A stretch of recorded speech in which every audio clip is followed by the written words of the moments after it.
Grinders, we got a lot of news to go over today. It's going to be a fun show. I can tell already. I think we have a Dear Breakman question. Um, we have reviews today, which is going to be cool. Also, Eric has an announcement on reviews as it pertains to this channel, so that'll be cool. Um, Stinkos are going to be good as usual. Our Sweetos might be kind of cool today too, Eric. If you see I don't want to spoil it, Eric, but if you look at the document and you look at my Sweetos, the last one I have listed there is really cool. So we'll go over that when we get to it.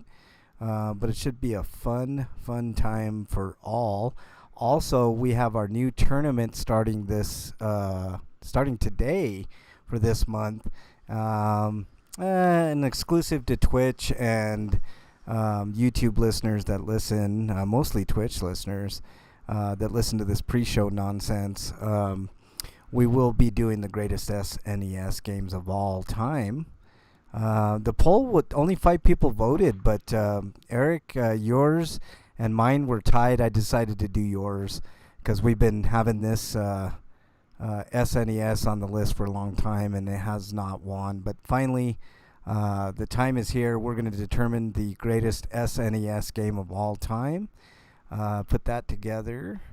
What else we got here? Oh, shit. What the hell happened with all my...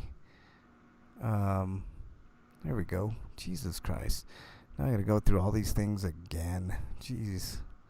All my links just decided to crash for whatever reason. Don't know why. But we got tons to look forward to today. Lots of news. I'm excited for the tournament. I'm always excited for the show. It's just that type of deal. Gotta reload. I need to figure out a way to get my Konami brawlers from the Turtles games and the Simpsons game, the X-Men game from my 360 to my Xbox Series X. Oh, yeah. So I might need to get an external drive because I think that was an update that they did at some point in the 360's lifespan that you could do external storage via USB drive. Yeah. I think you're right, Eric. Let's stop that. There we go. I don't know why all my links just decided to... Then there's also the network transfer, but I don't know if they had that kind of functionality for the 360. I don't know, Eric. Let's stop that. And it might need to be connected, so I might have to reconnect that thing. Yeah. Let's do that. Oh, that's true, huh? I just hope that it lets me if I can do that, because it was delisted and removed from the store entirely. Ooh. Yeah. So I wonder if it will even recognize the game. You might try to play it. Otherwise, I'll have to do it through USB storage. Oh, yeah. There's a workaround for sure, but it'd be easier if you could just get it done, the easy way instead of having always to do shit the hard way. Fucking RPG site shit just fucking crashed for whatever reason.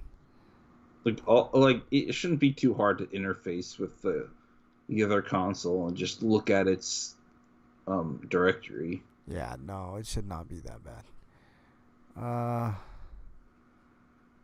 Let's see. I'm just looking through the news here. Haven't had a chance to look at the trailers, but then again, I wonder if it would show up in my purchase history. I'll try doing that first. Yeah, I'm sure it would, Eric, but maybe not be able to download. Because I tried doing a normal search for it and it didn't produce any results. But if I look at my research history, it might give me different results. Gotcha.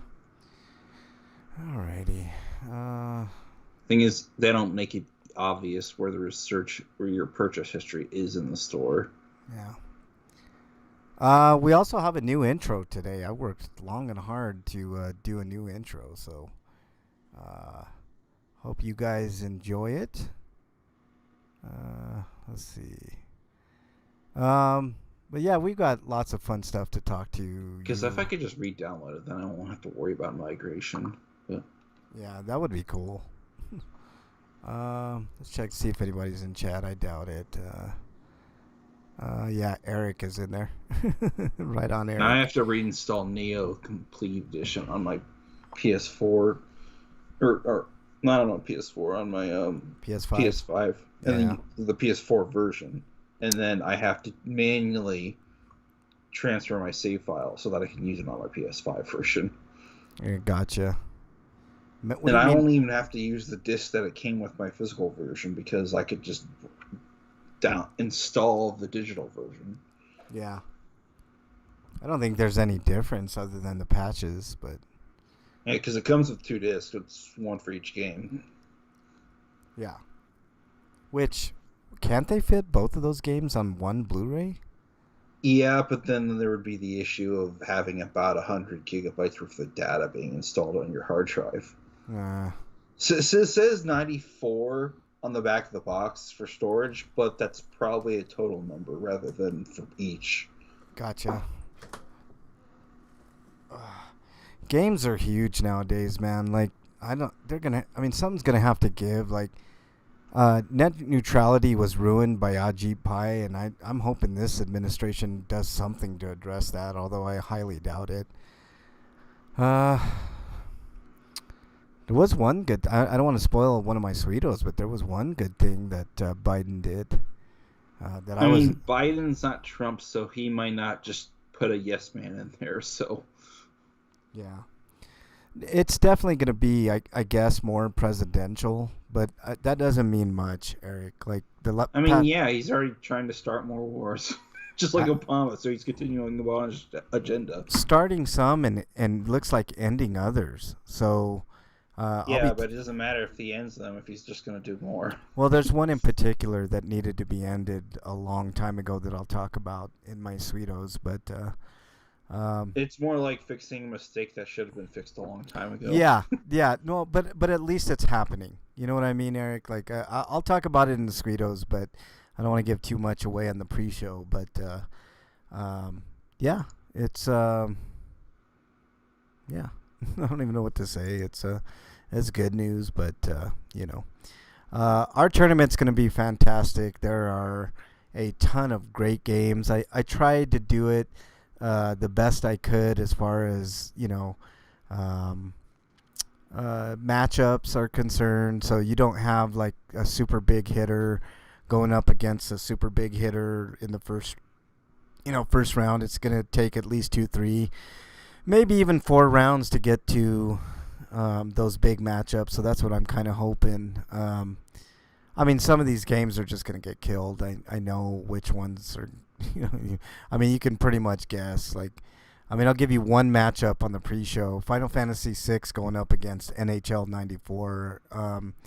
NHL '94 is a great game, but I don't think any of us are going to pick NHL '94 over Final Fantasy VI. But who knows? We've had upsets in the past, so Aren't that's there the better NHL games anyway? no that one's really good, man. That one and Madden 94 was also really good. Although I don't They think still make NHL games. yes they do and they're good. I mean I never see them advertised. no you don't. The NFL ones is the one and the FIFA one because obviously soccer's king in the world. But Madden used to be good, man. And the college game, but I know they just came out. They're coming out with the new college game, which I'm actually excited for. Hopefully they do better than what they've been doing with Madden. Is it just NCAA football, or are they also doing basketball? I'm not sure. All I heard was football, Eric, and that's exciting because the college football games like year in and year out would be better than Madden for the most part. I know there's exceptions here and there, but Maybe it's because they don't have to waste all their money on getting the celebrity of players. Yeah, no, that's exactly right. That's exactly right. Like they don't have to worry about likenesses and stuff like that. There's different rules for the NCAA, so they can concentrate on the game and not have to worry about so much motion capture of each star and their payments and I mean it's a big mess in the NFL, man. That's part of the reason why Madden sucks. Year to year, they don't implement what people want, and it ends up biting them in the ass. So um, you know, hopefully this NCAA football game will provide a little bit of competition to the NFL one, and they can step up their game because they've done nothing to Madden in like 4 or 5, 6 years, even longer. So hopefully they can fix it because Madden used to be good. Madden used to be good. Are there But college baseball games? yeah, there's but they don't have a baseball. I know there's a league, but like video games based on those leagues. No, and that's a shame but if you think about it, there are quite a few baseball games, Eric. There's like RBI. There was, I think, a couple of years ago they came out with an RBI game that was decent. The Show is the other big one, MLB The Show, which is pretty decent. The baseball games in general are pretty good. I'm not into them, but they are pretty good. They're not terrible. Yeah, I saw a cricket game a few years back. I was like, somebody made a cricket game. Yeah, there is a cricket game because there's a huge contingency of people in India that love cricket. They love cricket. So, and India has, over 1 billion people, Eric. So it's a huge market. But yeah, so let me see if break is there. 5 minutes till the show. The show is RP Grinders. We haven't started yet. I'm on with Eric. We're doing a little pre-show banter. It's going to be a fun show today. We've got lots of news to go over. We've got our new tournament, which is going to be the greatest SNES game of all time. We've got tons of stuff to go over. Good Sweetos, good Stinkos today. I think Break's going to have a Dear Breakman question. So we're in good shape. We're in good shape today. We're waiting on Breakman. Breakman is, I don't think, in online just yet, but he usually shows up at the last minute. That thing called a job that prevents him from, getting here a little early and stuff. But hopefully you guys enjoy the show. The show's live every Friday, 7 Eastern time. So if if you have nothing better to do on a Friday evening, early evening, check out the Grinders, then go out. We're a good primer to get you ready for the weekend. So, listen to us and then head out on your weekend and do all kinds of fun stuff. So, but lots to talk about today. Yeah, our new tournament's gonna be pretty kick-ass, man. I think it's a good list. Of course, there's gonna be some left out that certain people would have preferred on the list, but I do kind of an amalgamation of a few different lists and do the best that I can. So I only have 64 slots. So, if yours didn't make it to the top 64, maybe we can do a different bracket at a different time. But nonetheless, I think it's going to be a fun month, and I think every one of you is going to have a great time with us. So glad you could join us, and we'll go from there. Just waiting on the Breakman.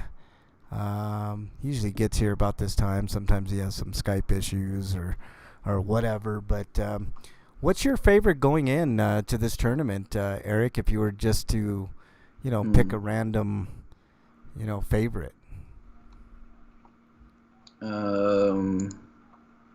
Well, out of this list, I could name a couple games that aren't on it because they weren't released in the West. Yeah, but, no, I just did the West. But out of the ones that were, I'd probably put Chrono Trigger, even though I don't like that particular localization. Okay. Just because it's still Chrono Trigger. I can see that. I'm thinking that Super Metroid might make a big run, but we'll have to see. I mean, depends on who it goes up against. I'm gonna be mad if the PS5 version of GTA 5 doesn't allow save transfers. You have Oh to start man. over. Oh, that would suck. That would really suck. Because I'm like at least a good 3/4 of the way into the game when I stop playing. Oh man, that really sucks because that's a huge game. That's a huge game.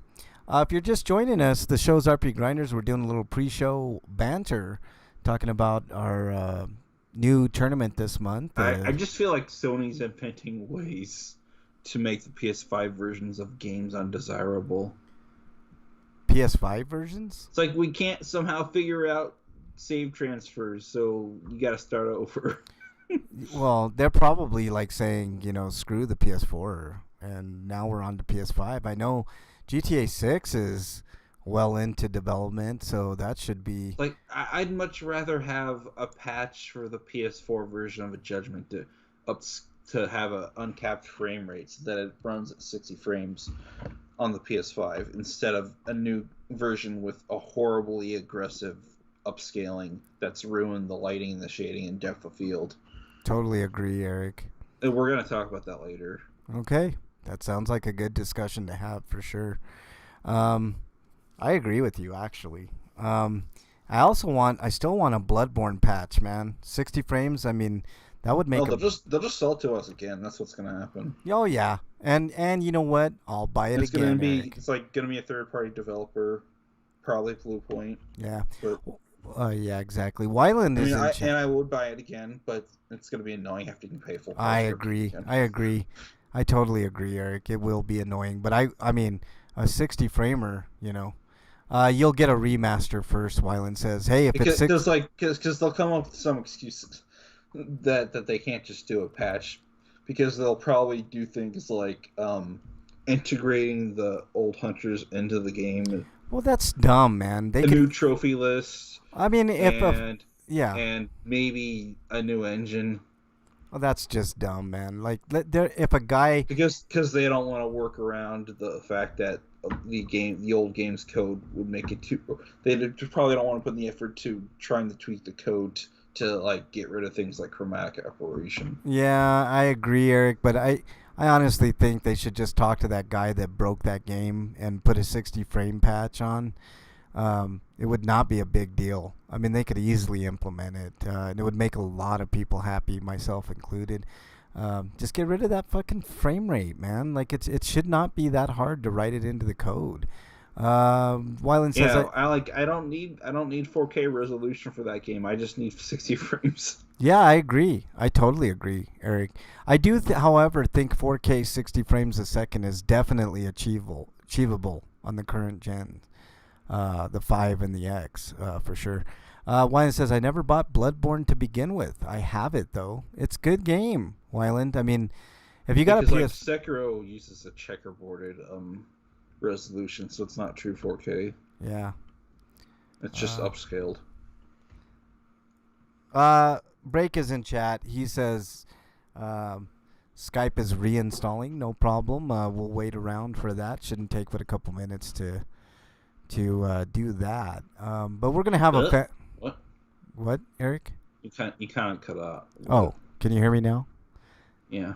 Just saying that Break is in chat and he's really reinstalling Skype, so it'll be a couple minutes before we can get on the air proper. But if you're just joining us, the show's RP Grinders. We have not started yet. We're waiting for Breakman to. I knew Skype was giving him trouble, but we'll wait for that. Wyland's in chat, and where are you? We're live every Friday, 7 Eastern. So we should have a fun show today. I have a new intro that I put together this week, so hope you guys enjoy it. I know that Eric and Break are really going to appreciate it. No, I think it's really cool. So I'm excited to unveil that. I have a question. Is The Princess Bride streaming anywhere? I believe it's on Prime. Prime? Yeah, I Amazon thought it was Prime. on Netflix at some point, or Hulu. I don't know if it's on Netflix, but it might be on Hulu too. But I do remember it being on Prime. That's a great movie. It's always on sale for like $5 on Vudu. It's like, why hasn't that gotten? Why doesn't it have a Blu-ray master? It does, man. Oh, there's a high there's def a Blu-ray remaster. out Yeah, there. yeah. There's a high def I don't think anniversary. there's a 4K version though. I don't think there's a 4K It's version. on Disney Plus, Oh, it's on Disney Plus, The Princess Hulu, Bride. Oh, that's right, Amazon. because they bought that Wait, company. yeah, The it Miramax film, wasn't it? looks like it's on Hulu as well if you subscribe to Hulu, but it is on Disney Plus. So, So uh, that's probably why it was on Hulu, because they put it there too. yeah, yeah. Break. We're just waiting on break. The show's RP Grinders. We usually start at 7 Eastern. We're just waiting for break to install his Skype again, and then he should be joining us shortly, and we'll get the party started. We're probably going to do mostly headlines only on the news so we can get through because we got a big tournament starting, and I know there's going to be a lot of debate on a lot of the matchups. So we're going to have a good time today, hopefully. So join us if you can join us live Fridays, live 7 Eastern, twitch.tv/rpgrinders, or search us on YouTube. The most of the chat is in, actually all of the chat is in Twitch, so that's probably the place. But I do have the YouTube chat open as well, just as a backup. We have people like Wyland in there. Sometimes Slagar joins us, Dungeon Buster. Freak 5 should be here soon. You know, the usual cast of hooligans that come into the chat and try to disrupt the flow, especially Wyland. Wyland's the worst, man. Like, he really is. Like, he talks shit about Mortal Kombat, how great he is and stuff like that. And, I have a little stuff bit like of room left on my one on my Series X's hard drive. Maybe I can install KI and get my ass kicked by Wyland. That's probably how it would go down, Eric. Although you are a good gamer, man. Like I was watching you watching your videos of Sekiro, man, and you got better and better as you went. I know when you first started with that game, I saw a couple vids, or I think I even saw you play, and Wyland says I do. This There is you weird go. because I should be rusty because I took a near 2 year break from that game. From Sekiro or what? Yeah, because I Yeah. hadn't played it since I guess June Yeah, you made some good strides in of that game, though. 2019 when it Yeah. came out, like Yeah. in April. Yeah. Eric, on your reviews, I'm not going to play that review. We'll direct people to go listen to your review since you took the time to do a listening or an audio review. So that's how we'll handle those. I kind of wanted to play it on the show. How long is it, Eric? 7 minutes and 25 seconds. 7 minutes. Okay. If we have time, I'll play it. But a good way to get people to listen to it is just direct them to that link. But okay, let me see how loud it is. Hold on. Hi, this is Eric RPG from RP Grinders. Is that loud enough, Eric? It sounds loud enough to me. Okay. All right. Let's see. And next to the public. Okay. That's what we shall do then when we get there. Wyan said he'll be right back. Freak 5 just joined the chat. What's up, Freak 5? We have not started yet. We're waiting on break. He's reinstalling Skype for some reason. I just loaded up KI for the first time in almost a year the other day, Wyland says. So I'm sure he'd be down for that, Eric. Just waiting on break to get on in, and then we will start the show. We're gonna do mostly just headlines on the news because we got tons to get to. If only I could log into my profile for Xbox Live, but change the name of my how I appear on the screen to other people is kick my ass, please. What else we got? I think we have a Dear Breakman this week. I think Freak 5 was kind enough to send in a thoughtful question, I guess. What else? Just looking at what we got for you guys today. Wow, what's that? Eric. Sorry. That's right. I was like, what is that? It's a video, but I didn't realize it would play through my speakers. Yeah. Did you got your? It sounds like you got your mic right this week, right, Eric? It's I not. checked it beforehand. Yeah. Good. It Okay. didn't get reset because I didn't reinstall Windows Update Gotcha. or whatever. Gotcha. Um, we are gonna have a really good show. I have a feeling our tournament this week. Since you guys are in chat, I'll let you know is gonna be the top SNES game of all time. So that's gonna be a ton of fun this month. We'll get it all kicked off today with the 64 and whittle those down to 32. What else? I finally made some progress in what I was playing. You guys will find out later in what we were playing. There's Break. Let's see if we can get Break on in to the other side. Breakman. Let's add Break to the call here. Glad you could join us. The show's RP Grinders. We're just waiting to get Break on the show here. Wyland says, I saw there was a Justice Society World War II trailer. Had to watch it. Oh, I see how that is, Wyland.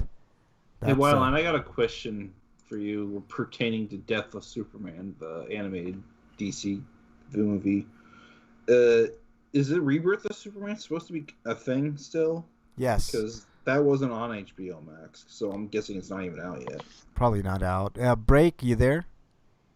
Hopefully. Yes. Can you hear me? Good. We can hear you loud and clear. So that's awesome. Hopefully God, your computer's so fucking slow. And then Skype. Oh my Can god. Can you put more RAM in it? Break. I don't know. I probably can put more RAM in it. I just never looked.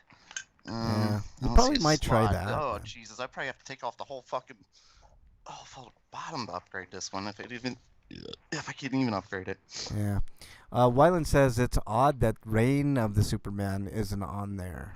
Probably because it's too new, maybe. I don't know. Maybe. But how was your week, Break, before we get started? It was a week. Yes. All right. Are you guys excited? We have a new intro this Oh. week. Yeah. I think you guys will appreciate it more than anybody. Yeah. And I'm sure the chatters are going to love it. Let's see who's in chat before I start. Of course, Freak 5, good friend Freak 5's in there, good friend Wyland. And that's about it for now. But I'm sure more will be joining soon. I know Dungeon Sneak's in there a little bit later. I know they package those two together now for the Blu-ray releases, Wyland says. So there you go. For that and what? The death of Superman, I'm guessing. Oh, wait. So instead of calling it Rebirth, it's called Reign of Superman. Yeah. Yeah, the Reign of the Superman or something like that. Yeah. Man, What? that and South Park are the only reasons I want HBO Max. I know, man. That's the only reason to have them. Oh well, and then March is Godzilla coming out, so that's cool. Yeah. But that's a movie. For me, most movies are like, once I watch them, okay, I'm good. Well, if you think about it, Break, like the Oh yeah, and the Batman's not on HBO Max yet for whatever reason. Yeah.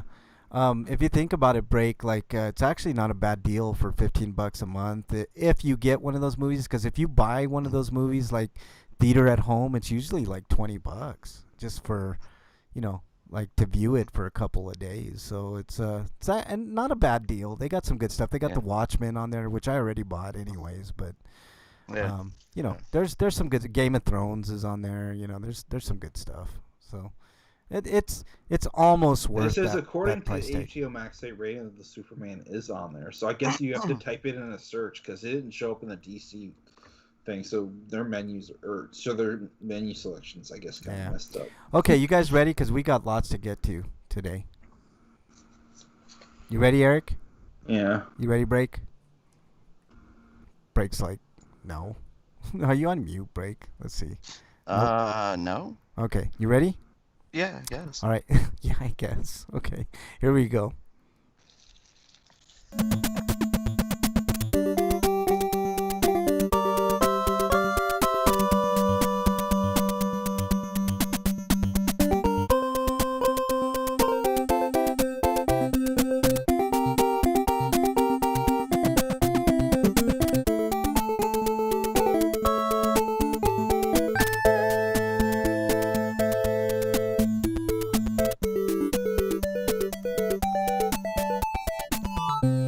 And welcome everybody to episode 628 of RP Grinders. What'd you guys think of that intro? This is Frank. I'm on with Eric and Break. It's kind of cute, I guess. Yeah. What was that? Like you kind of gave up halfway through your normal thing. I know, man. Like I was But, trying something a little different, cut What do you nose. think is a better pre-order bonus for Super Mario 3D World and Bowser's Fury? A poster from GameStop or a water bottle from Target? Poster. It's not even close, man. Poster for sure. I never used posters though, so maybe a water bottle. Breakman, I think Breakman appreciated the intro more than almost anybody. It's pretty awesome. I found that. Thought you guys would like that. Won't let it go. What? Sore and bitter over the loss. Of that I'm still bitter, man. Weeks later. I can't believe I still can't believe Miami Vice lost in like the second round, man. We need to make a new show called Frank Vice. Frank Vice. How dare you, Eric? I thought that was a little fun, new little intro. I mean, it's 2021. I usually do an intro a year, so I figured it was time for a new one. And who better to appreciate it more than Breakman the Bold and Eric the Great? So there we go, guys. Our new intro. I don't know how long I'll use it, but nonetheless, that's our new intro. So, well, let's get started with the news.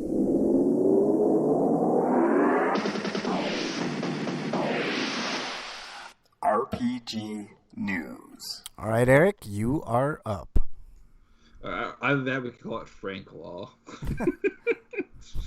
How dare you, Breakman? You're exiled, you son of a bitch. Anyways, the first news bit is from RPG Site, and it's about the game we talked about a while ago called The Protagonist EX1, which is such a lame name for a game.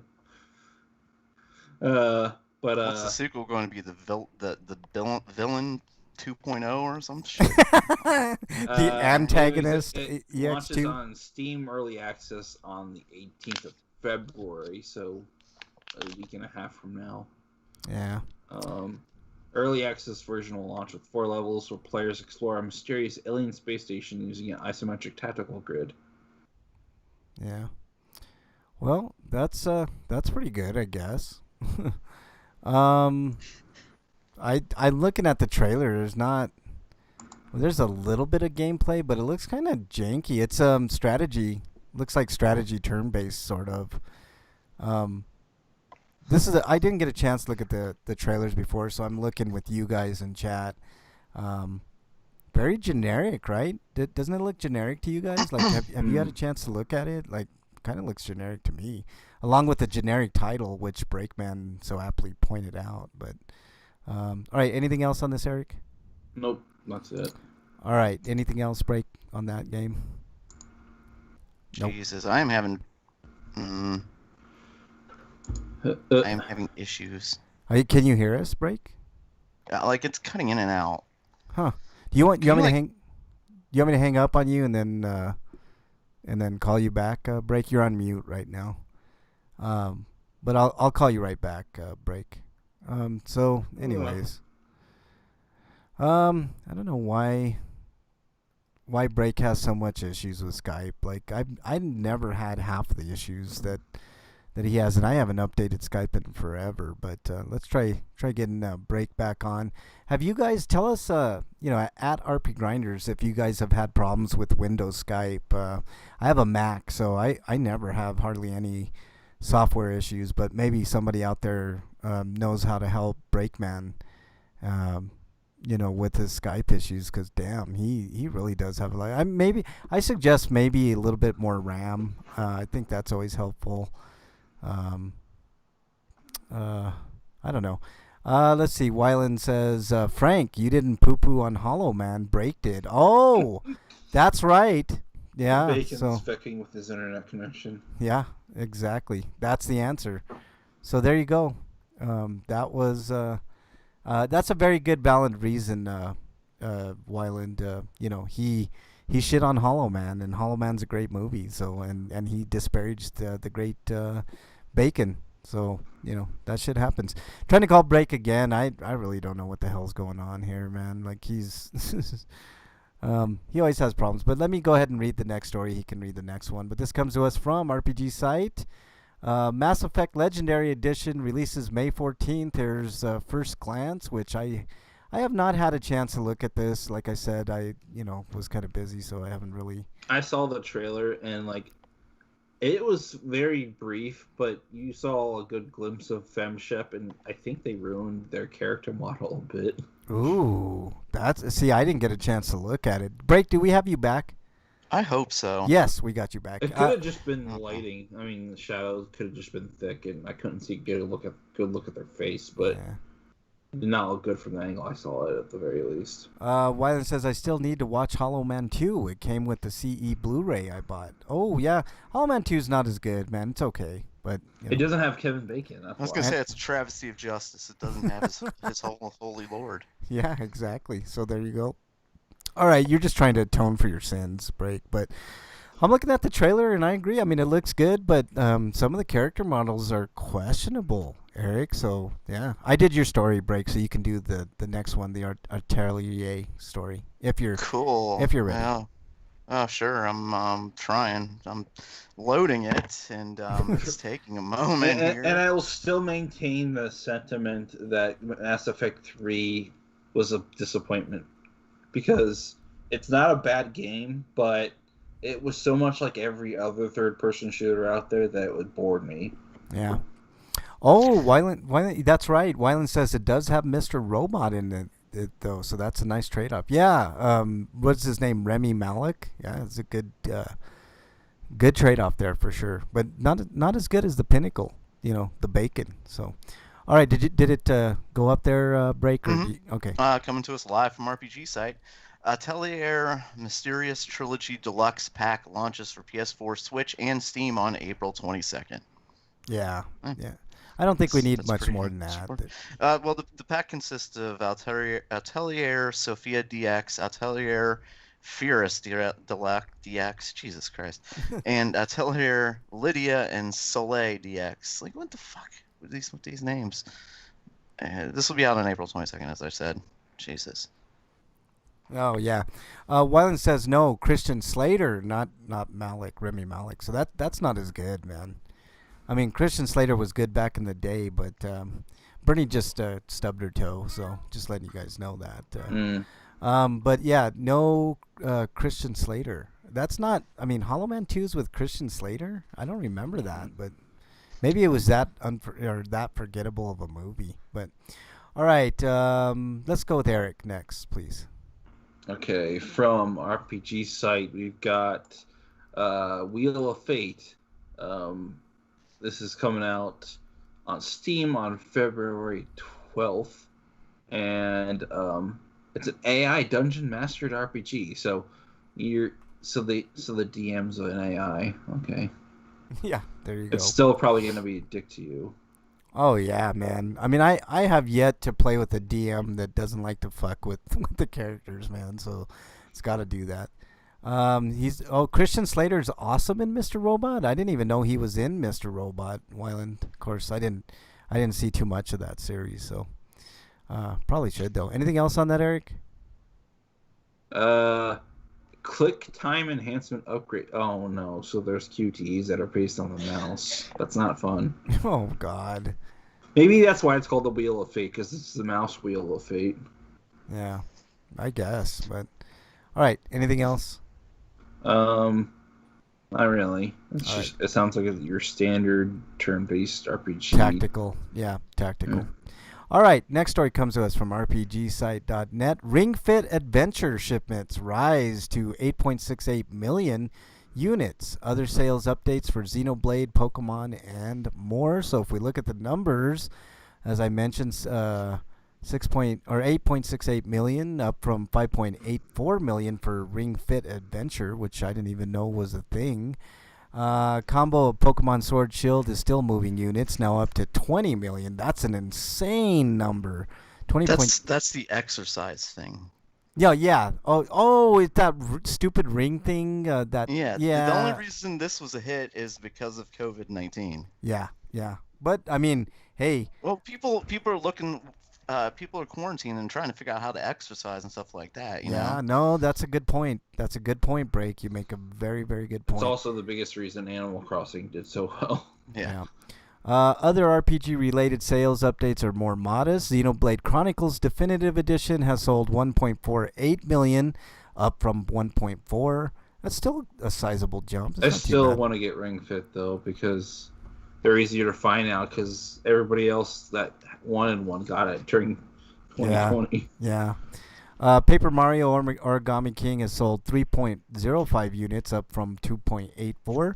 And lastly, Pokemon Let's Go Pikachu / Eevee sneak into the sales list, having sold units the current fiscal year. Duo is up to 13 million units sold. That's also an insane number, up from 12.49 million. So that's some good news for sure. I mean, Nintendo still prints money.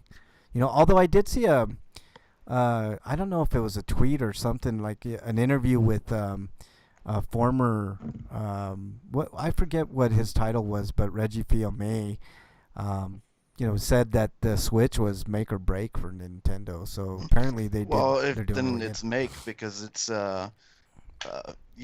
Christmas sales were off the charts. Yeah, It's it beat already everything. surpassed the 3DS's lifetime sales. Yeah, I think it beat everything. So the Switch is a strong system, man, for sure. Yeah. It's a strong system. All right, Break. What do we got next? Coming to us live from RPG site, Unconventional Adventure RPG Everhood launches for Nintendo Switch and Steam on March 4th. And this is irritating to me. It's going to launch on the Switch for $14.99 and Steam for $9.99. That's the Nintendo tax, man.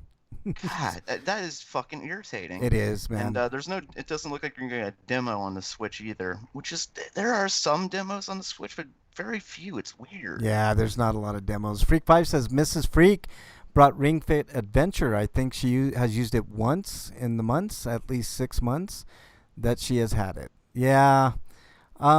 It looks. That's what it seems like to me too. Like one of those things you get out and you try for like a week, and then the next week comes along and you're like, I don't want to fucking do that stupid thing again. Yeah, I know, man. I'll do it tomorrow, and then the next day comes, I'll do it tomorrow, and then a month goes by. And Exactly. you're still Month not is done it. like, fuck it, It's like New Year's resolutions. Nobody ever keeps those fucking resolutions. Although I will say, I'm doing good so far. I lost, I think 11 pounds, so I'm doing pretty good. So then you pooped today. I did poop today, so son of a bitch, Breakman. So let me ask you this question, Breakman. This Everhood, is there drive-by shootings? Wow, dude. It's not the Everhood, it's just Everhood. Oh, it's not in the hood. It's not back to the hood. It's not boys in the hood. It's just Everhood. I don't know. Well, this is interesting. Here, sign the contract, sell your soul, and step into the mystical realm between the known planes of existence called Everhood. Does that answer your question, Frank? There you go. Okay, that's good enough. That's close enough to a drive-by. I'm down. I'm down for Everhood. So. Let me see. I'm skipping ahead here. Square off against Banjo-Loving Frog, Sentient ATM, Nearly Nude Knight, and a myriad of other odd opponents in the unique dance battles. So, yeah. There you go. Are we still in Q4 of 2020, Eric? Or is that not how it works? Are we in the first quarter yet? Yeah. Okay, so they're a little bit behind because it said released fourth quarter 2020. So, whatever. Okay, next story. What the video did? I'm sorry, I wasn't watching the video. And on the website, it's got March 4th. Well, I don't know. I mean, if you're going by fiscal years, then it probably makes sense. Yeah, that's what I was thinking. Fiscal year. So, all right. Next story comes to us from RPGsite.net. Sega's judgment to launch for PlayStation 5, Xbox Series X, S, and Google Stadia. What is that? On April 23rd. So, man, they just killed their whole development team. Like, I was kind of shocked there was a development team. Yeah, I know, man. I didn't know that at all. So like, yeah, we're just gonna partner with other people. Well, you shouldn't have done this in the first place, but that's a good idea. Now you're they're nice of you to waste so much money on the development team and everything else. But now let me ask you this, Eric. Judgment on the PS4. Is there going to be a free PS5 upgrade? No. Oh, That's so another point of contention I was going to mention later, but you okay. brought it up now. So, yeah, there's no upgrade path, and your save trials won't transfer over. So you have to start all over again. I'm kind of glad. And worse yet is if you've looked at the pictures, and you've seen a side by side of the same picture but with the PS4 version, PS4 you can tell looks that better. there was aggressive 4K upscaling, and it's missing a lot of features. It's kind of like a bad Blu-ray master of an old cartoon like Dragon Ball Z, like bad orange brick releases, which lost a lot of the details. Yeah, that's what I figured, Eric, and that sucks. If the excuse is these are preliminary photos, then why would you use those kind of photos to promote your product when they're not good looking? I agree, and it's coming out in April, so it's like only a few months later. I mean, it is priced at $39.99, which is nice. I really hope people can complain to RGG and Sega loud enough that they'll actually delay the release so they can fix this issues. Either that or come out with a day one patch or a patch right after. And go back on the save transfer thing not working. Yeah, I know that really sucks, man. That really. And sucks, maybe if they can't do a free digital upgrade, then maybe at least provide a patch for PS4 users. Yeah, I know we were talking pre-show about Bloodborne and how we wish that. It had a 60 frame. And it doesn't even need to do the other things that this version is doing. It just needs to up the frame rate. Yeah. Okay, well that's disparaging news to say the least, but at least we're getting a PS5 version. And I don't blame Sega too much because it's probably a Sony mandate thing. Yeah. Like they probably won't let them do it unless they made a new version and all these stupid rules at Sony, because Sony is insane at this point, I think. Yeah, I agree, man. Okay, Eric, you're up next. But so if I do buy this game, it's either going to be no physical release for North America. For every other country is getting a physical release for North America, so I have to buy a Canadian version if I want a physical release, because that's probably the easiest and cheapest method available to me. Yeah. If I want it on the PS4, but I think I'll just get the Xbox Series X version. Yeah, there you go. I'm good with not having a physical version, but I understand because I used to collect and stuff, so I understand the want for a physical version. But all right, Eric, next story, please. Next story is from RPG site, and it's about Elder Souls, which finally has a release window, because we heard about this game way back in 2019, near the end of 2019, but it hasn't come out, and it says Q2 2021 for PS5, PS4, Series XS, Xbox One, and Nintendo Switch and PC. So everything. Yeah, I think we talked about Elder Souls before. Yeah, it's a Souls game, but if it were 2D, and it's a boss rush instead of this actual Souls game. Yeah. Okay. Good enough. All right, Break. What do we got next? Coming to us live from RPG site, 8-bit adventure RPG Dragonborn to release for Steam on February 12th.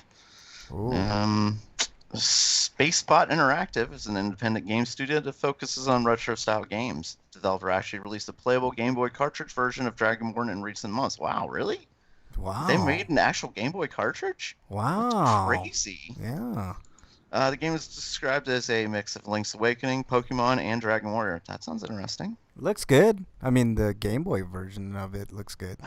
I can't believe they made a Game Boy cartridge. That is insane to me. That is. I mean. Well, if you've got the ability to do a repro, then why not?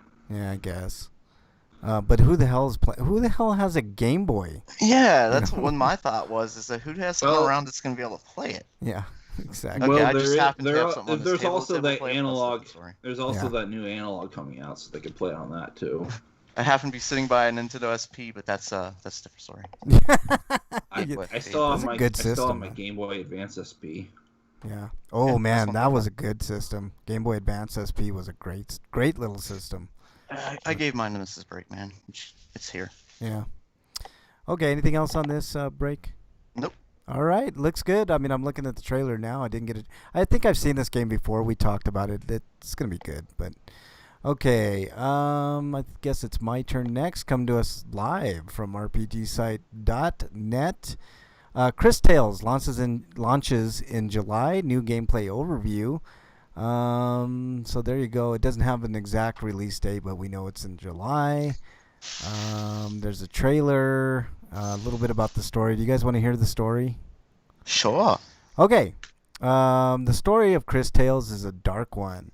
As you probably figured it out by now, you play as Chris Bell on her journey to reconcile her new abilities as a time mage and some mysteries about her own past as an orphan. This all plays out in a world where the Time Empress is gathering her armies and bringing her own awesome powers to the fore in order to shape the world as she wants. Whether you'll be able to stop her is up to your choices and the allies you find in the world. Throughout the game, you'll interact with various members of the world through conversation scenes in which you'll be able to make choices that affect the world and story, because we've never heard that before, ever. You'll be able to discover and take on quests that aren't necessarily central to your own personal quest, but your decisions to take them on or pass them by will have consequences that you can change, that can often change the future in real time. As the story progresses, you'll meet new allies like Christopher, Wilhelm, JKR 721, and Zaz. I thought you were going to say J.K. Rowling for a moment. I'm like, really? J.K. Rowling 721. These characters each have their own backstory, motivation, so it might be wise to find out. J.K. Rowling was the villain. I wouldn't mind beating the shit out of her. So. That's true too. In the end, Chris Bell's story and how it ends depend on the choices you make throughout the game and the places you explore. And there's a bunch of other stuff: exploring the world, cities and quests, dungeons and combat, and some other stuff. Nice screenshots. It looks kind of decent. I think it's a strategy RPG from what I can tell. But yeah, turn-based strategy. But there you go. Anything else on that, guys? No. All right, Eric, you're up. All right. From RPG site, we've got Who Wants to Play RuneScape? No, seriously, RuneScape is being launched on Steam February 24th. Like I said, who really wants to play this old-ass game from 2000? RuneScape? 2001. Does anybody even play that anymore? RuneScape? Yes, unfortunately. Wow. I can't. I don't know anybody. But it says RuneScape Old School, so I'm guessing they've done things to make it look not so garbage. Yeah. And this is the old school blocky version. Yep. Looks like Dungeon Buster joined chat and Commander Root. Welcome on in. Join the fun. It's going to be fun. Okay. Well, anything else on that, Eric? Yes, we must decide today. Decide. I know. All right. All I can say is nostalgia is a drug that no one should ever imbibe. That depends, Eric. There's some games that get brought back that are spectacularly outstanding, and there's others that are huge disappointments. But I'm saying the idea of having a wanderlust for the past instead of just doing new shit, thinking about what those things in the past that you liked, and then just having it rebruised in Dungeon Buster IP. Yeah, I like that. Dungeon Buster comes in with the hoy. So there you go. All right, Breakman, last story. Coming to us live from Silicon Era. Cry More Kickstarter refunds will begin being sent out in March. Wow, you don't hear that often. You usually hear the Inafune excuse and just keep delaying it, push it farther away and stuff. Yeah. Cry More creator Rob Porter issued a final update on the Kickstarter, and as it turns out, refunds are on the way. The project launched in January 2013 and earned $242,309. Jesus Christ. That's a lot of money, man. Yeah. 5,909 people donated, and wow, in a month. That was just in a month. Jeez. Oh, man. But they're going to get their money back, so that's good news. There's a lot to this story. Do you want to hear his apology letter? I don't think so, man. No, it's pretty long. But basically, the idea comes down to he doesn't want to be beholden to Kickstarter anymore. But I think the biggest reason is because of all the toxic fans that were pestering him throughout the years that he's tried to develop this game. Well, I don't understand it though, Eric. He's had years and years, and the backing of Atlas apparently, and he still No, can't get they the game gave out. him money to work on it, but he didn't use any of it because he wanted to use the Kickstarter money, and that was like in case he needed it. And Yeah. not only that, it's just one guy. When it's just one person developing, Yeah, it can take a that's long why time. that's why it takes 8 years. It took 9 years for Joachim Sandberg to make his Iconoclast. Yeah, Yeah. and that's So a I great can understand why it take him that. that's a great game. But what I'm saying, Eric, is like either get the project done or I guess do what he's doing now, just issue refunds and be done with it, you know. And he's going to get it done, so it doesn't matter. Yeah, I guess, but I mean, I never liked the Kickstarter model anyways. I mean, other than, you know, some games, like it's a very few select games that get that extra money infusion, you know. So, you know, yeah, we've talked about Kickstarter ad nauseum on the show. To You me, know how I called people gamers vile pieces of shit? It's exactly those types of people that kind of ruined this for him and Yeah. then had made him basically force his hand. yeah, no, I know. And it's a shame. If it's just one guy, I mean, that's a real shame, but, you know, I mean, whatever. Okay. Yeah, it's not like he has money to go out and hire employees or something. No, you know? I All know. all the assets and the music for the game are already done, so now he's just gotta craft the scenario and just piece everything together. Yeah. The best he can hope for is to try and find people like friends to help him or something like that. Ooh, you know? dungeon- Yeah. It's gonna take a long time. I don't think people should jump on somebody. Just it takes a long time. Let him work on it. I believed in this project, which is why I backed it. And as soon as I can pre-order it, I'll just do it again. Yeah. Dungeon says Stardew Valley was made by one person and it didn't take that long. Also a great game. Can't yeah, stop. but it's also a much smaller scope of a game. I guess, man. Well, don't bite off more than you can chew then. You know what I mean, Eric? Make it a smaller game and then maybe use the rest for Why not? Molyneux got a career out of biting off more than he can chew. Yeah, I know. Dungeon says I can't stop growing starfruit. Stardew Valley is a good game, man. I can't help but thinking that Frank's not very understanding.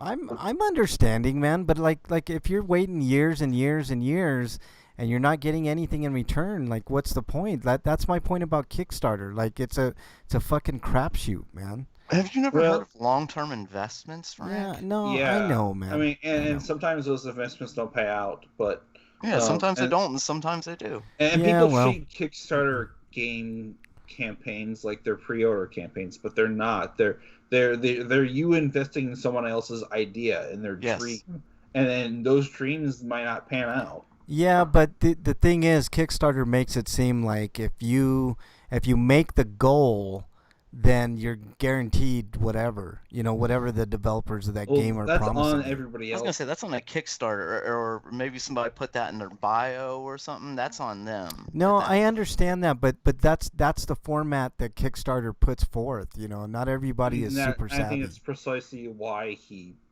decided to nix the Kickstarter and refund everybody, because he didn't even originally want to do Kickstarter. He only did it because it was the only option available to him. Yeah, Dungeon says, but it's true. Kickstarter's a wasteland of failed projects. You know, that's what I'm saying. It's a fucking crapshoot. Like, I would never. It's like putting your money in the fucking stock market. If you're not a billionaire or millionaire that knows what they're doing, like, don't do it. You know, I mean, it's a fucking crapshoot, man. Sometimes they just disappear with the money. Star Citizen, like like people called Inafune a scammer for money number 9, and the other versions of the game that nobody were probably going to play anyway. Yeah. But like if you want a real scam project, that would be the Star Citizen project, because I honestly think that he just wanted money to build they just wanted money to build their engine so they could show off tech rather than actually make a game around it. I mean, I do think there is going to be a game at some point, but it just feels like it's like 10 years away from now. Yeah, I know. All right. Well, that's that. Homie discounts. We still got the PlayStation Plus. Now it's down to $29.89 if you want to save about half off of your PlayStation Plus. I know Sony's got a new sale out now. I can't remember what they call it. Games under 20, I think. There's not a lot to get excited there, just the normal. I did see Witcher 3 dropped a little bit in price. I think it's down to like $10, so that's a great deal. Xbox, there were a couple of the same type of deals on the Xbox, unless you had anything, Breakman. Actually, I do. Right now, Best Buy has a sale on Final Fantasy games for the Switch. Oh, okay, that's cool. I think it's not just Final Fantasy though. I think it's Squeenix games in general. They were half off last I checked. Oh, that's a good sale. Does that include good one. Octopath, even though Nintendo published it? I don't think so. Yeah. I know it was like Final Fantasy 10 and 10-2 and 12. 15. And I would not buy the Collection Switch of version Mana. of that, by the way, if you're buying the US version, because then it's only a code for that 10.2. Oh, yeah. It's not a la carte like it is with the Asian version or the European version. Ugh, that's rough. Well, it's on sale for half off right now if you want it. Yeah. All right. Well, there you go. Those are some good homie discounts for you. Actually, the European version is also a code, so it's the Asian and Japanese versions. Yeah. Dungeon says Kickstarter is not bad if you do enough research. I put my money into projects like Bloodstain, but I've also put money into projects that just suck ass. Yeah.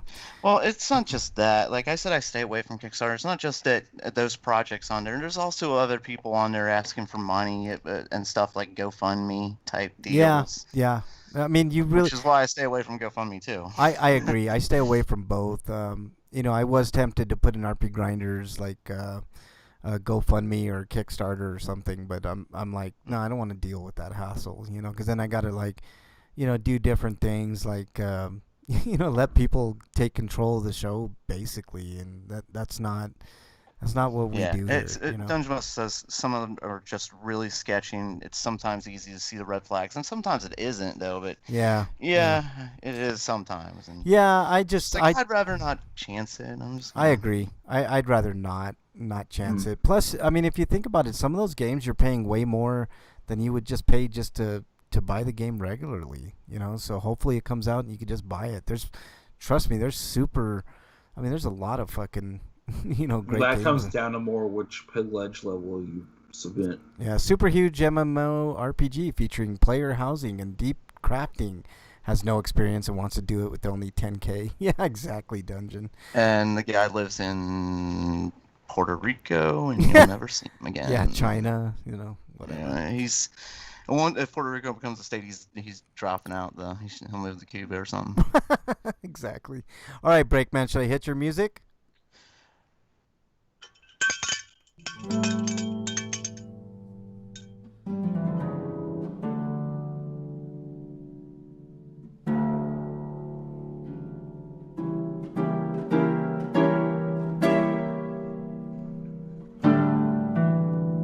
All right, dear Breakman, what do we got?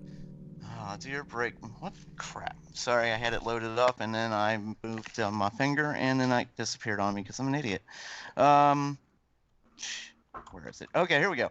Coming to us from Freak5 Chaos. He says, Dear Breakman, if a stranger sends you a mail asking if you want to sell your house for cash, what percentage of your house's value would convince you to sell? Is this a serious question? 100% man. You better give me minus like realtor fees or whatever that entails. But yeah. Frank, we just talked about being scammed and sketchy deals. Like, this is screaming red flag, sketchy deal to me right away. If somebody's offering you money through the mail. I mean, yeah, no question. Mail. I mean, what they're going to offer for their email next and say you're some prince in an African country that I've never heard of? I was gonna say then the check comes and it's signed by Prince Najim Hakim. You know what I mean? Also, definitely avoid the mails that say you have like love childs or something, and you need to pay child support. Yeah. Definitely run away from that. Yeah. No, don't answer any of those. Yeah, don't. Especially if a lawyer puts one on your front door and says, or not. I guess not a lawyer. What was it? Guy said he was a bondsman. Maybe is that what he's saying? I mean, I'm sorry. No, what were we talking about? Yeah. If somebody's offering you money through the mail, just I don't know. It sounds sketchy to me. But let's just. For shits and giggles, let's just say this isn't a con and they're actually going to send you money. like Frank through the mail. Yeah. I mean, it's gotta be 100% at least, right, It's of in the the mail. value. It's in the mail. I mean, Let me see here. What would be the price that they would have to offer for me to sell my house? yeah. Hmm. Freak says, "I know sketchy. LOL. Leaving the store, I will explain this question when I get home." Yeah, there's something missing there, Freak. Like what are we missing? But I guess when he gets home, he'll explain it. But fuck, at The least percentage of the house's value. Let's see here. Well, I value my house at about uh let's say $2 billion. And I'll take about 50%. yeah. I mean, if it was that much, of course, yeah, I'll take 50% of 2 billion. You know, hell yeah, hell yeah. I would say, like, honestly, like, if it was not a scam, like, a legit, source, and they just want to buy your house, the percentage, I mean, at least 100%, maybe 105, 110%. So that way you can beat the Yeah, I don't market. understand the. Well, I'll give you. Oh man, this house is worth $100,000. I'll give you 50,000. Wait, to what? Like cash now to leave, or Yeah. so you're gonna give me half the value of my home to leave, right? Yeah, Is no, that what you're thank you. telling me? No, thank you. Me and Mrs. Freak agreed to 200% of the assessed. Oh shit! Yeah, you win, Freak Five. Yeah, 200%. Why not? You know, I mean, at the very least, it'd have to be 100, right? Unless it was like I want you to get out tomorrow. How much? Yeah, then it would. Then they really want the house really bad. Then I would agree with you, Freak. 250, 3. If you want me out tomorrow, then you better be paying me a shit ton of money to do so. Yeah, and it's easy to transfer that kind of money from bank account to bank account nowadays. Like $1 billion is no big deal. Just easy transfer, just hit a button, taken care of. Yeah, I mean, if you want to do cryptocurrency, I can do that too. I mean, whatever. Dogecoin. Yeah, Dogecoin, Bitcoin, Bitcoin. whatever. Now, let me see here. The average price of a home in 2019 was $293,000. Yeah, average. Yeah. 295. Yeah, no, that sounds about right. Okay, I'm sorry, I didn't say the thousand. So you're gonna get 200% of that. Yeah, that's not too bad. Yeah. Puts you into a different home market. That's a good idea. Yeah, it's going from 300,000 to 600K. I mean, that's a good. I mean, I could buy a house here, on the outskirts for 150, like a fixer upper, and then keep the rest of the money. So I don't know. I would agree with that. 200% sounds reasonable to me. I mean, you can go into a nice neighborhood, and I mean, oh wait, you're freak, you're black. I'm sorry, man. You can't go to a nice neighborhood. Well, You're gonna get in trouble there. Like, I need to correct a mistake I made during all the shootings happen and stuff. during one of the other news articles. All right, what was your mistake, Eric? That there wouldn't be a North American retail release for the PS5 version of Judgment. There will be. Oh, but okay. the reason I thought that it wasn't is because that's how it was initially reported, and that's how I read it. So Gotcha. Okay, well, I guess they must have clarified it later. Real-time correction. Good on you, Eric. All right, Break. Anything else? I mean, yeah, no, I'm sorry, I can't recommend it for you, freak, just because cops like to shoot. Well, they like to shoot black guys, and the better off they are, the more, I guess, enjoyment they get from it or something, and especially less armed you are. Yeah. So if you're butt naked, that's especially what they really want. Butt naked and running away, probably. Or if you're just plain clothes with a sandwich in your hand or something like that, Yes, gun. That's a meatball sub, you mother. Oh, damn. No, they would actually say he's got a meatball sub. Shoot him. Stuff like that. I mean, that's par for the course. I mean, that's how it is. I like meatballs, but I don't think I'd ever want it in a sub. Oh, it's good. The best. Yeah, they're good, man. Anything else? Or at least Subway's version. That sounds nice. I like Subway's version. It's not the best version, but it's not bad. Maybe if it's just the meatballs, because I don't like the sauce on the meatballs, because that just makes your bread soggy. I like it. I like their meatball sauce. And it's messy. I mean, I can't eat it now because I'm staying away from a lot of carbs. But you want good sub sandwiches like I had Puerto Rican food for the first time like a couple days ago. In fact, I got it twice in a row, and I just Ooh. tried 2 different sandwiches. And one and I picked this out. It was like pork sandwich, so I order it and it gets here through Grubhub, and then I look at it and it's like this really huge sub-size sandwich, like big Subway size sandwich, but extra wide. Yeah, yeah, yeah. Well, that's cool, man. That's good. And it's like it was good, tasty. Like I don't know what it was all in it, but there's like cheese, pork, and red peppers, onions, and Thousand Island dressing, which was good. It sounds wonderful, man. I mean, shit like that is good. And I had the chicken one. Like I don't know what seasoning they used. It was really good. It made the chicken taste great. Yeah. See, that's the difference between American food and almost any other food in the world is seasoning. You know, in the South is the same too. Like if it doesn't have seasoning, then it's bland, and I don't know why people like such bland food. Like salt and pepper. I mean, I gotta put. Like if you go to Subway, don't ever get those chicken strips because they had the flavor. Yeah. And that's Ooh. why, like, the chicken doesn't have flavor. That's why I get salt and pepper on it, so it has some flavor. I'm not gonna mention Freak Five's next week's question, but I think it's an awesome question, and I can't wait to answer that next week, Freak Five. That is one of the greatest questions I think we will ever have on this show. So you guys are gonna want to stick around. How white can you make your face? Ah, don't spoil Eric. That's a great question, Freak Five. We'll do that next week for sure, man. Anything else? Break? Nothing. Break, man. Yeah, the idea is Can you hear me? Yes, we can hear you now. the idea is you're calling it white face, but you really need a peach tone. Oh my God! Shut up, Eric. Just shut up. All right, break. Anything else? It's called flesh tone. Well, either is fine. Oh wait, no, that's Wait, what you used to call What it, about makeup, okay, stuff break, like that. Breakman? What about Mike Pence? What would you consider him? Q-tip? I wouldn't insult the wonderful product, the Q-tip, in that way. That's true too. But I mean, I think there- it's funny that we call black people when they're mostly brown. yeah. But the only white person I actually know is Chaozu from Dragon Ball Z, who's literally white faced. There are people who are albino, you know. Well, there's black. I know, but there's still No, I'm got just that saying, like, as tinge. far as like people who are actually white skinned. Yeah, there's even black people that are albino. Mm-hmm. I've seen that Well, before. yeah, actually, there was that villain on Black Thunder.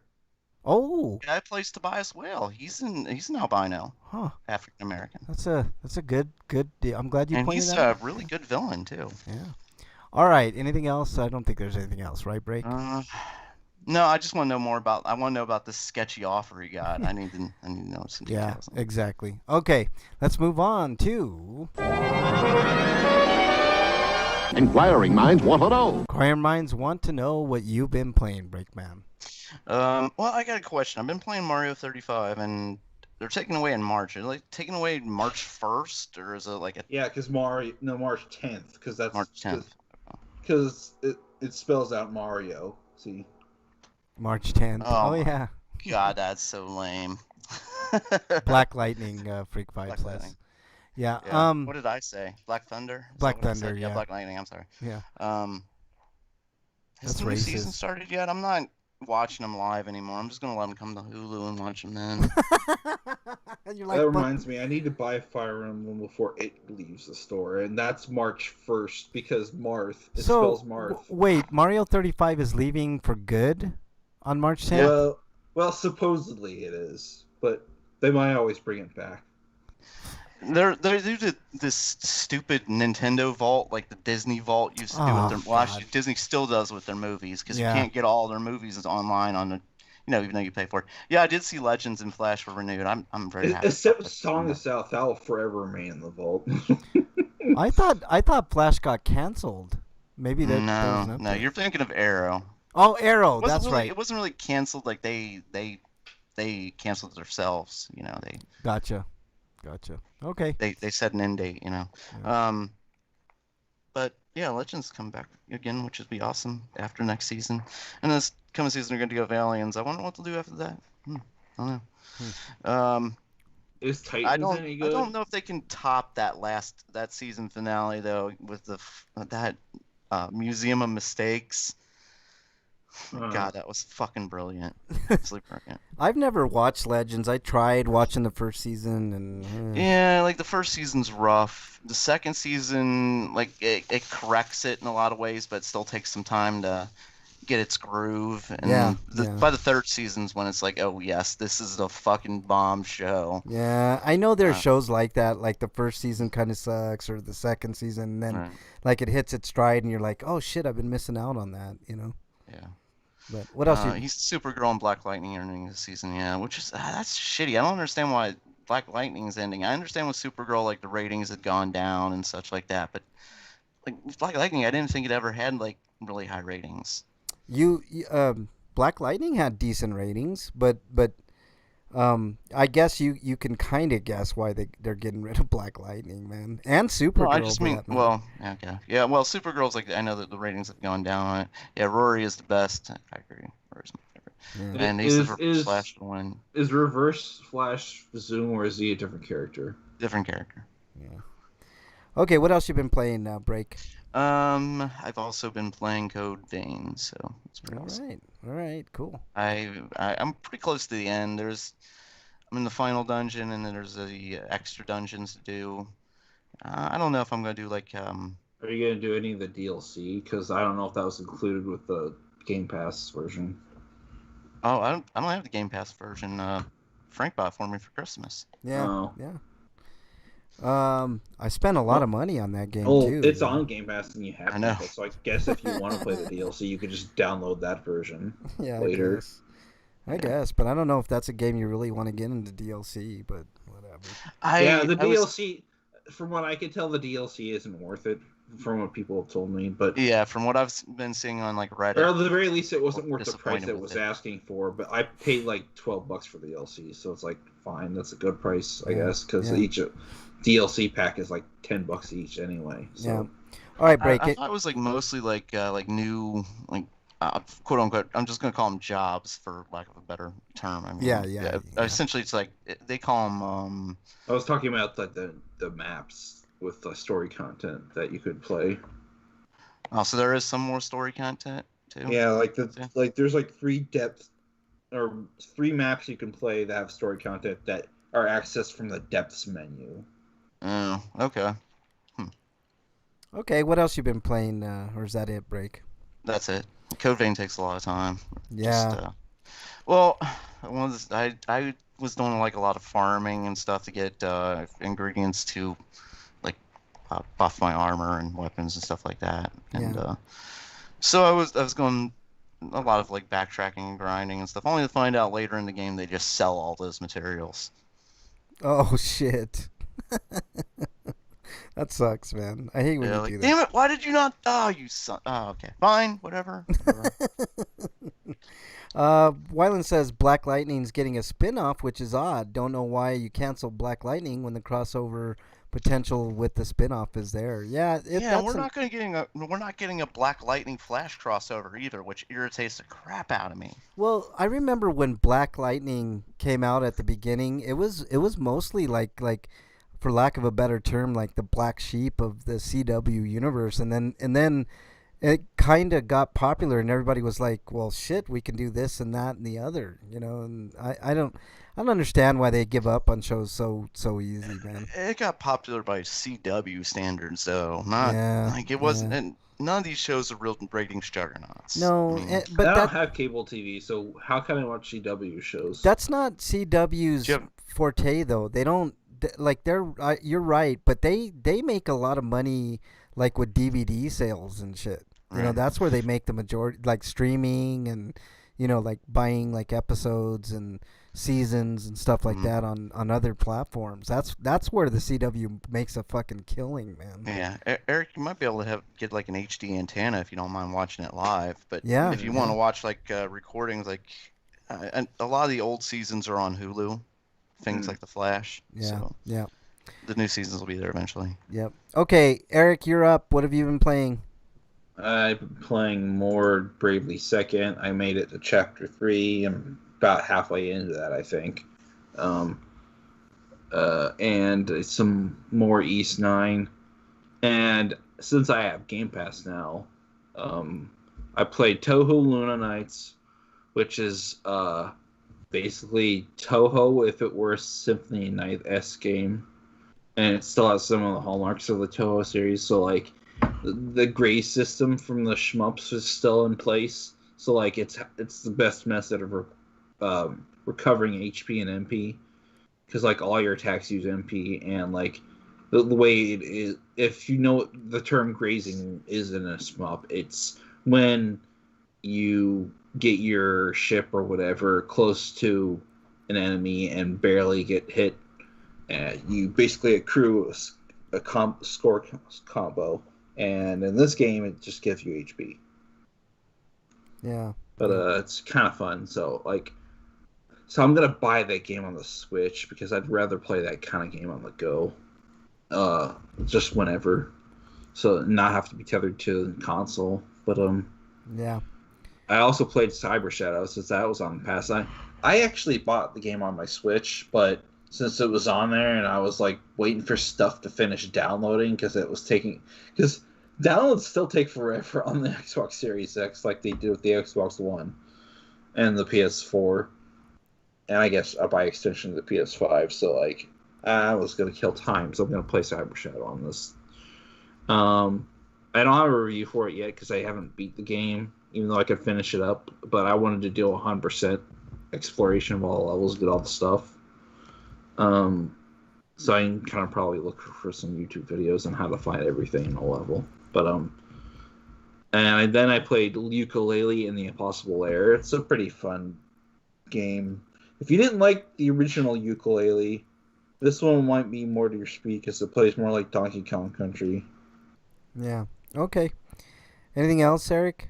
I also played Turrican Flashback, but I have a review for that. Okay.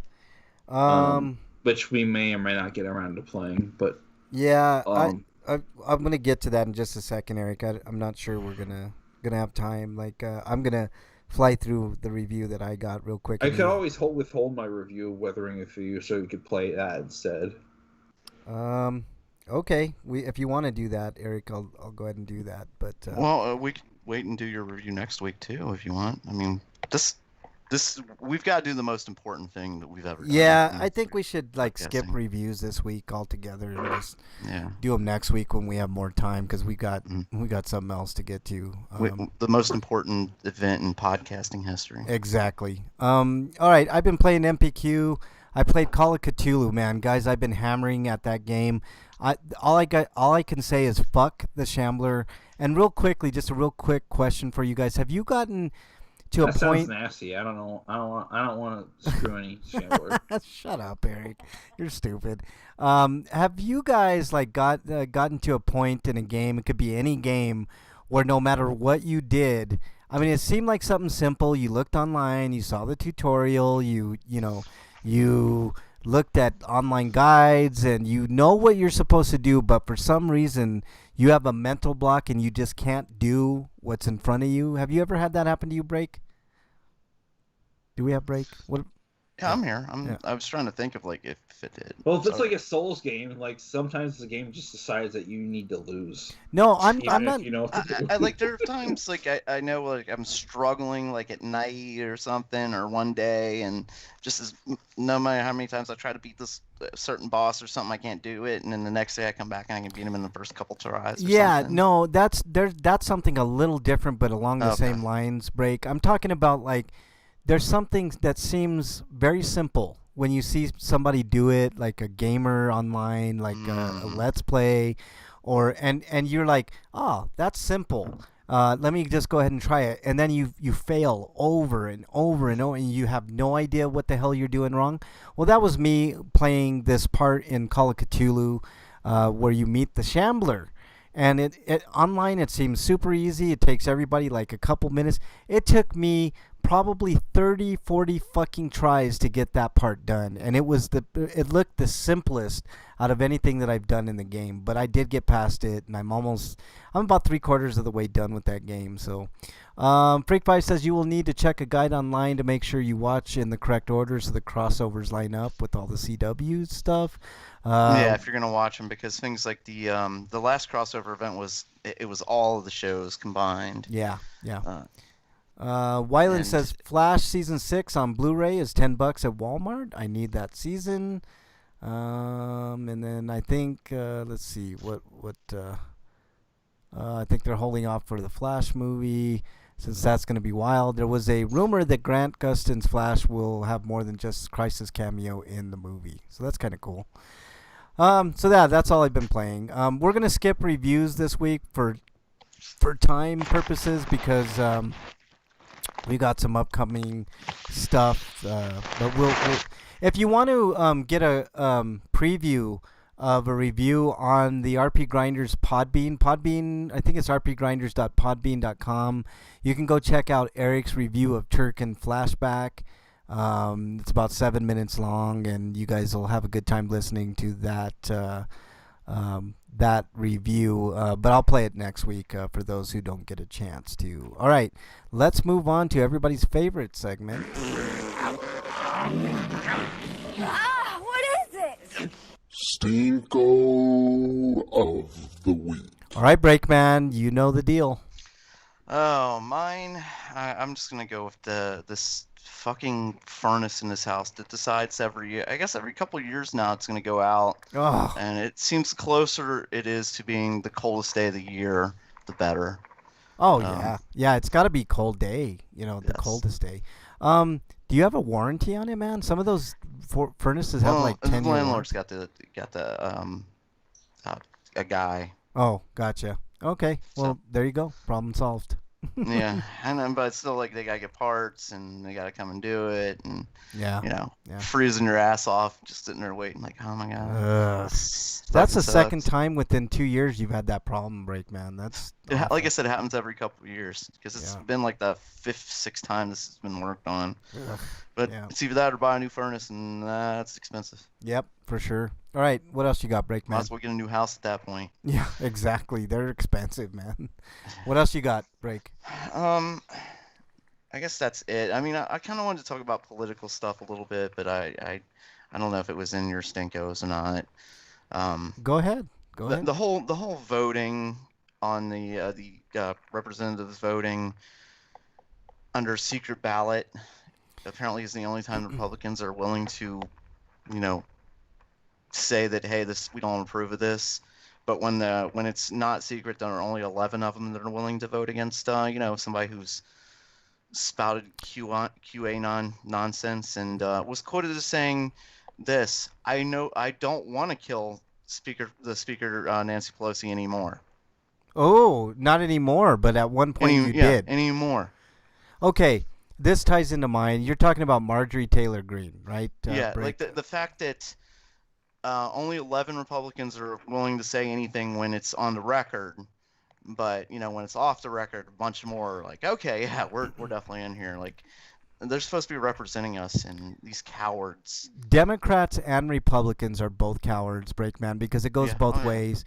If you I don't disagree. I'm just with this. Is particularly like this QAnon like nonsense. Yeah. This is all on the Republicans.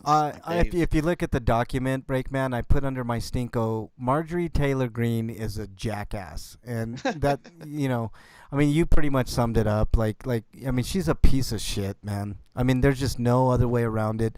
I wouldn't care if she was a Democrat. I would still call her a piece of shit. She is. She's a horrible human being. Like, some of the things I've seen, the videos, her spouting, like, oh yeah, like now she goes in front of the camera. It's like, I believe things I don't believe now. Like, yes, 9/11 actually happened. What about Sandy Hook? Thought it didn't happen. Like, it's ridiculous. She should have been disqualified from office when she was following around that survivor of the Parkland shootings and harassing that guy. Yeah, she should have been she wasn't in. I don't think she was in Congress at that point. She should have been totally disqualified from running for that alone. You can't. I mean, that one of the survivors says, "What do I have to do? Dig up my daughter so she can see her?" I mean Yeah. that's right there. Says everything you need to know about Marjorie Taylor Greene. She's a jackass piece of fucking shit. Should be Poor nowhere human being. near making any decisions for her constituents or any constituents for that matter. Yeah. She should be gone. I know they want to remove her from the fucking committees, but what does that do? She's still there. She still has an influence. She still has a voice. So I agree with you 100%. Anything else, Breakman? No. It's not just her. It's a problem. Like Yeah, there's McCarthy's like bending over backwards defending her, and Lindsey Graham and all of them. Like they're inviting trouble for the foreseeable future with QAnon. Like just placating these assholes even for a moment. Just I don't know. Who's the worst Democrat and who's the worst Republican in your eyes, Breakman? Like currently in office. Yes, currently in office. Pelosi has been really weak to me. Yep, She absolutely. suddenly gained a backbone, it seems. Oh, Christopher Palmer died? Yeah, he died today, age 91. That's Oh, another shit. stinko for Nah, sure. Dustin Diamond died earlier in the week. I was going to use that too, but Yeah. Christopher Palmer's a way bigger name than him, so. Yeah, and plus, Ouch.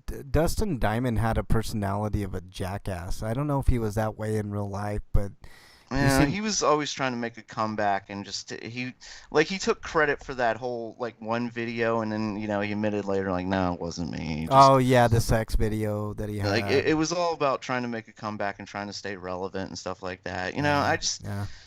when actors do stuff like that I give them a grain of salt because it's just like they're trying to stay relevant. Yeah, I know, man. And I but get it. Like sometimes you just have to. some of them push the limits like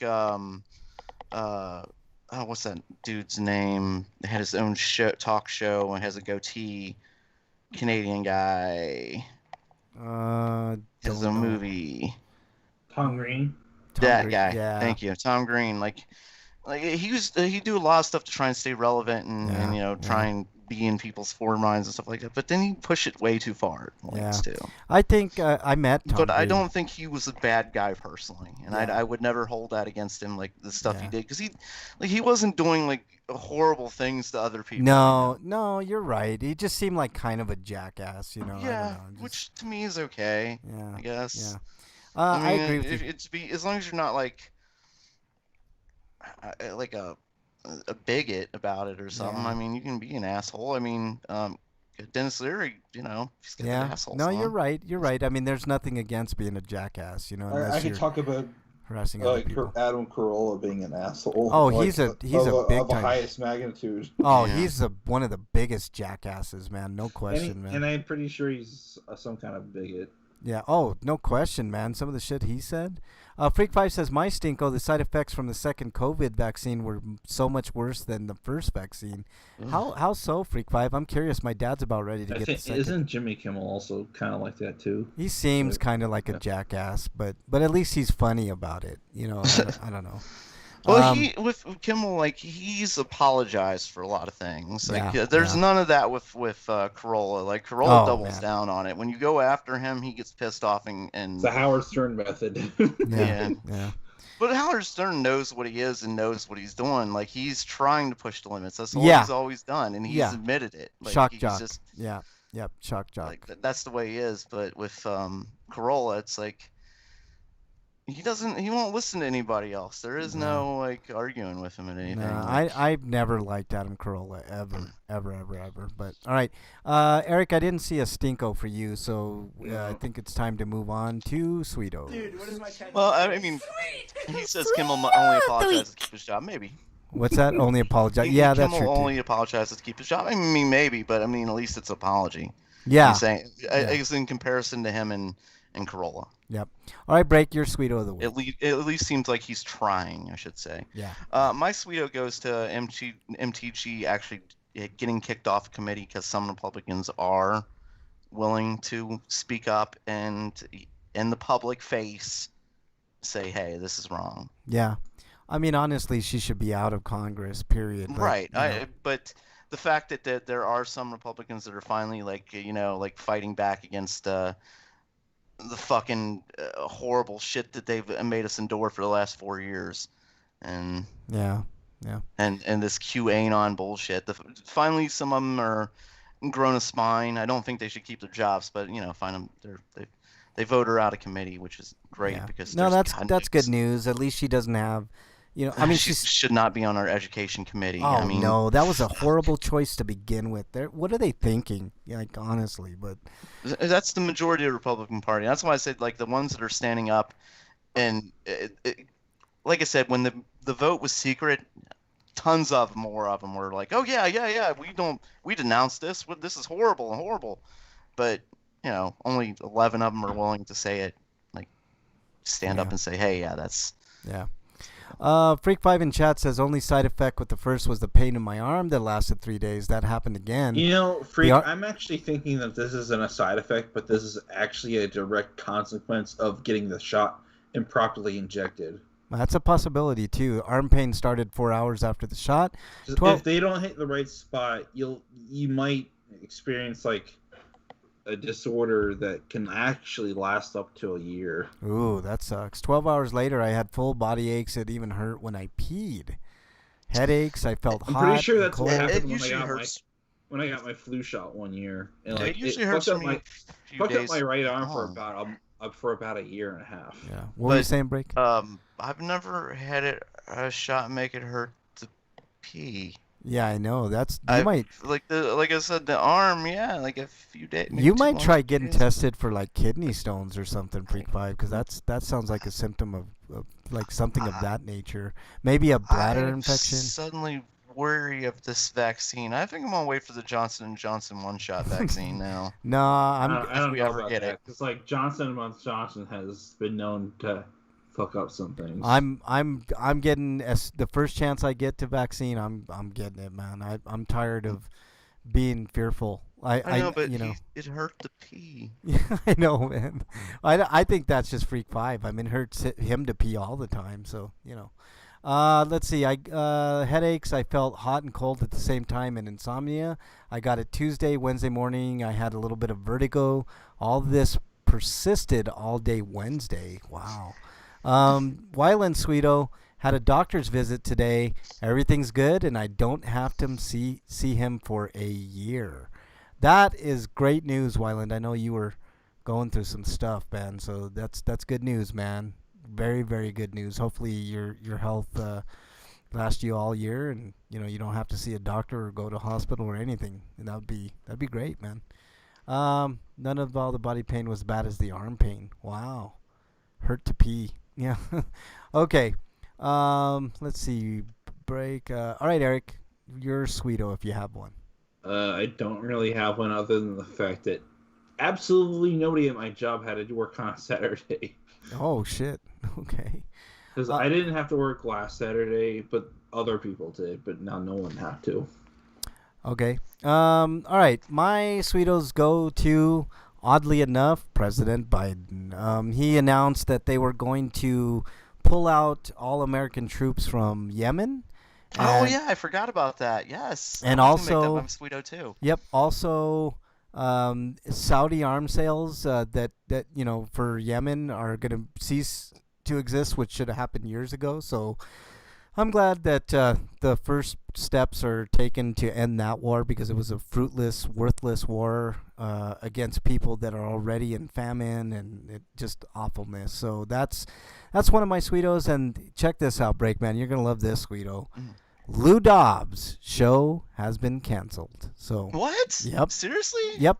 When did this happen? Today they canceled Lou Dobbs. Awesome. Yep. I can't wait till he's sued out of oblivion. Yep. Well, he is being sued. I mean, he's being sued now, but I'm saying once they go through court and everything else, because there's we have all the video evidence of all this horse shit, that piece of crap. And I hope they win that full $2.7 billion, because I think that would ruin pretty much everybody. Rudy Giuliani. I hope they don't settle. Like, that's what happens too many of the time. Yeah. Too much of the Don't time settle. Don't settle. Go for it. You got once in a lifetime opportunity Dominion and Systematic, I think is the name of that company, but whatever. Wednesday night, the insomnia wasn't as bad as the first night, Freak5 says, but I woke in the middle of the night drenched in sweat. That's just because you were having a wet dream, Freak5. Dungeon says, Frank, what? can we talk for a moment here? Yeah, go ahead. You know that's not what a wet dream means. No, I right? know, but It's not about he sweat. says wet. Okay. He says wet, drenched in sweat, but that wasn't sweat. So, Dungeon says a few of my relatives that got the shots had the same reaction. So wait, hold on. Back up to the start. So he was drenched in his own cum, is what you're saying? Well, I'm saying that's what he he like, he says sweat, but we all know what it really was. You know what I'm saying? Yeah, that's what I'm saying. You're saying that like he was drenched like a fire hose in his own Right, cum, like right. woke Peter up North covered in. doing the Like he Peter was, North like, impression. like it was like that scene in Scary Movie. Exactly. Yep, just like that. Dude loses his virginity. It's like that. Yep. Dungeon says few of my relatives that got the shots had lost a comment here. Had the same reaction, felt nauseous after the first shot, but the next one a month later was much worse. From what I understand, that's typical, Dungeon says. Yeah, it's pretty typical. Freak says sleep till almost noon. By almost exactly 48 hours after I got the shot, I was feeling better, except for the arm pain, which is now just barely there. I've heard that people who were diagnosed with COVID, the first shot was worse. People who never had it, the second shot is worse. Ooh, so if I get it, the first shot will be bad, and the second one won't be as bad. So that's good. All right. I think we got everybody. Break, I think we got you in there too, right? Okay. Yeah. Well, let's move on.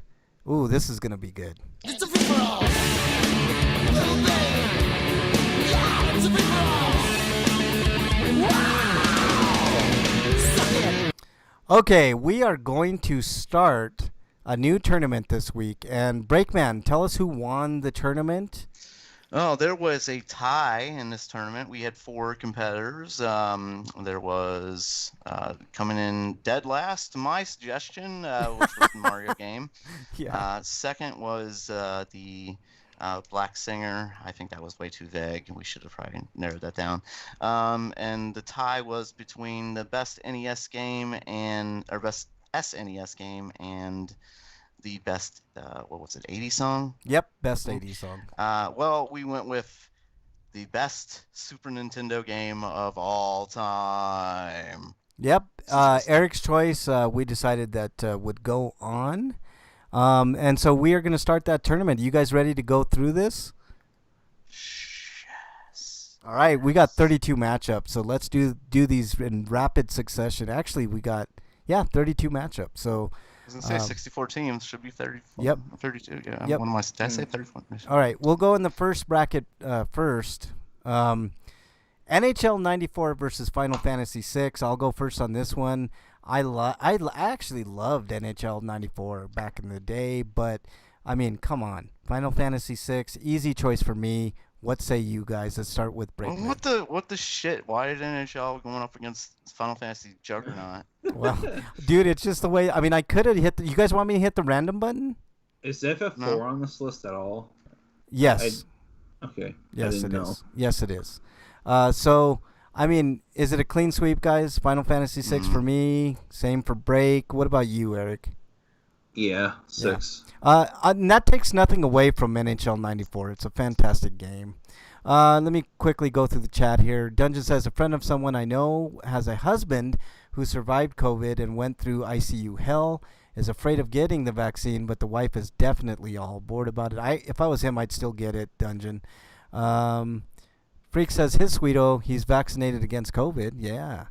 Okay, the story about the stranger offering to buy my I hope house. my state can start giving out civilian vaccinations Oh soon. man, I can't wait, man. Let him tell the whole story before we start reading it. Yeah, let's go back hear to our the tournament. Let's hear the story. Let's go back to the tournament. Earthworm Jim 2 versus Mickey Mouse Magic. I think it's Magic Kingdom. I have to. Magical Magic Quest Mirror. thinking? Magical Quest, featuring Mickey Mouse. So, those are your choices. Eric, let's go with you first. Earthworm Jim was never really a good game, so I'm going with Magical Quest. What say you, Break? I disagree. I like their Form Gem games. I like both of them. I mean, they're Magical not Quest bad, but compared to Magical Quest, no. Magical Quest was a fun game, but I liked Earthworm Jim more because there was that weird sense of humor that Earthworm Jim games had too. I'm just reminded of Danton Abel being a piece of shit and wondering whether or not his shittiness it was an all inspiration for the game. Yeah. Oh boy, this is a tough I'm choice. just going by playing them games. I think I'm gonna go with Mickey Mouse only for the fact that I think Earthworm Jim 1 was a better game than 2.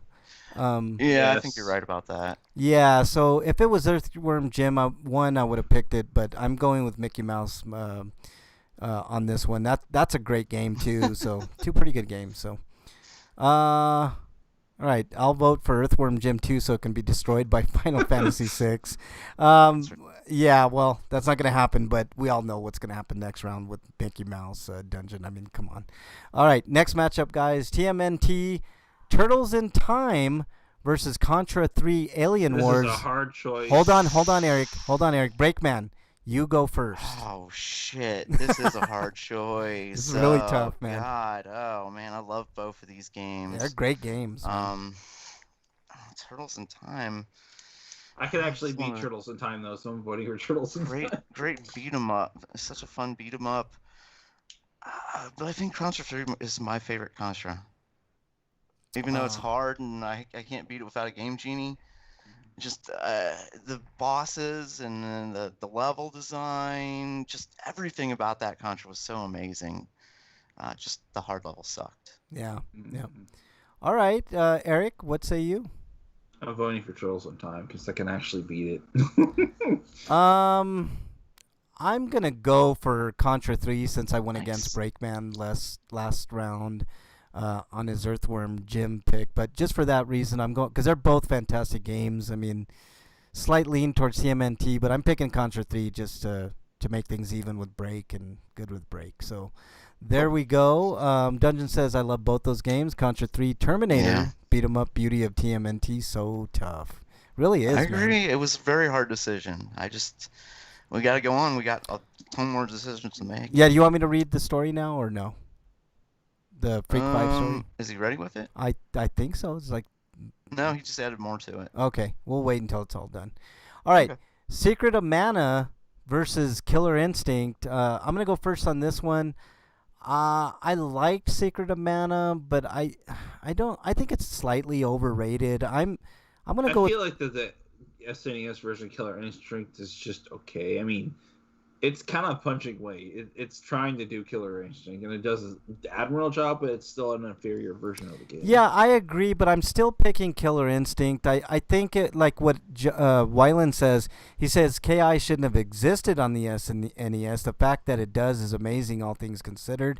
That's why I'm picking Killer Instinct. What say you, Break? I had way more memories of Secret of Mana, though, so I'm going with that. Okay, you're the tiebreaker. I didn't play as much Mana. I did play it a little bit with friends. It was a fun game to be able to play with 2 other friends.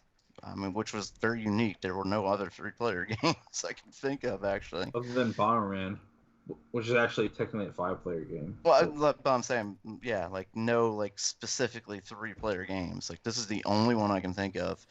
But I liked KI a lot more. I just had a lot more fun with KI. Yeah. I like beating people up with Orchid. I think weirdly, Final Fantasy VI does have a multiplayer option, but it's really just you picking the other character's actions. Yeah. Yeah. You can split it up between 2 people. Like one person can control like Sabin during a fight, and the other person can control other people and something like that. Yeah. Yeah. Okay. So I tried playing like that. It was dumb and boring. Yeah. It's a single-player game. Don't try to make it multiplayer. Okay, so Killer Instinct moves on. Next matchup, guys. Super Ghouls and Ghost versus Mega Man X.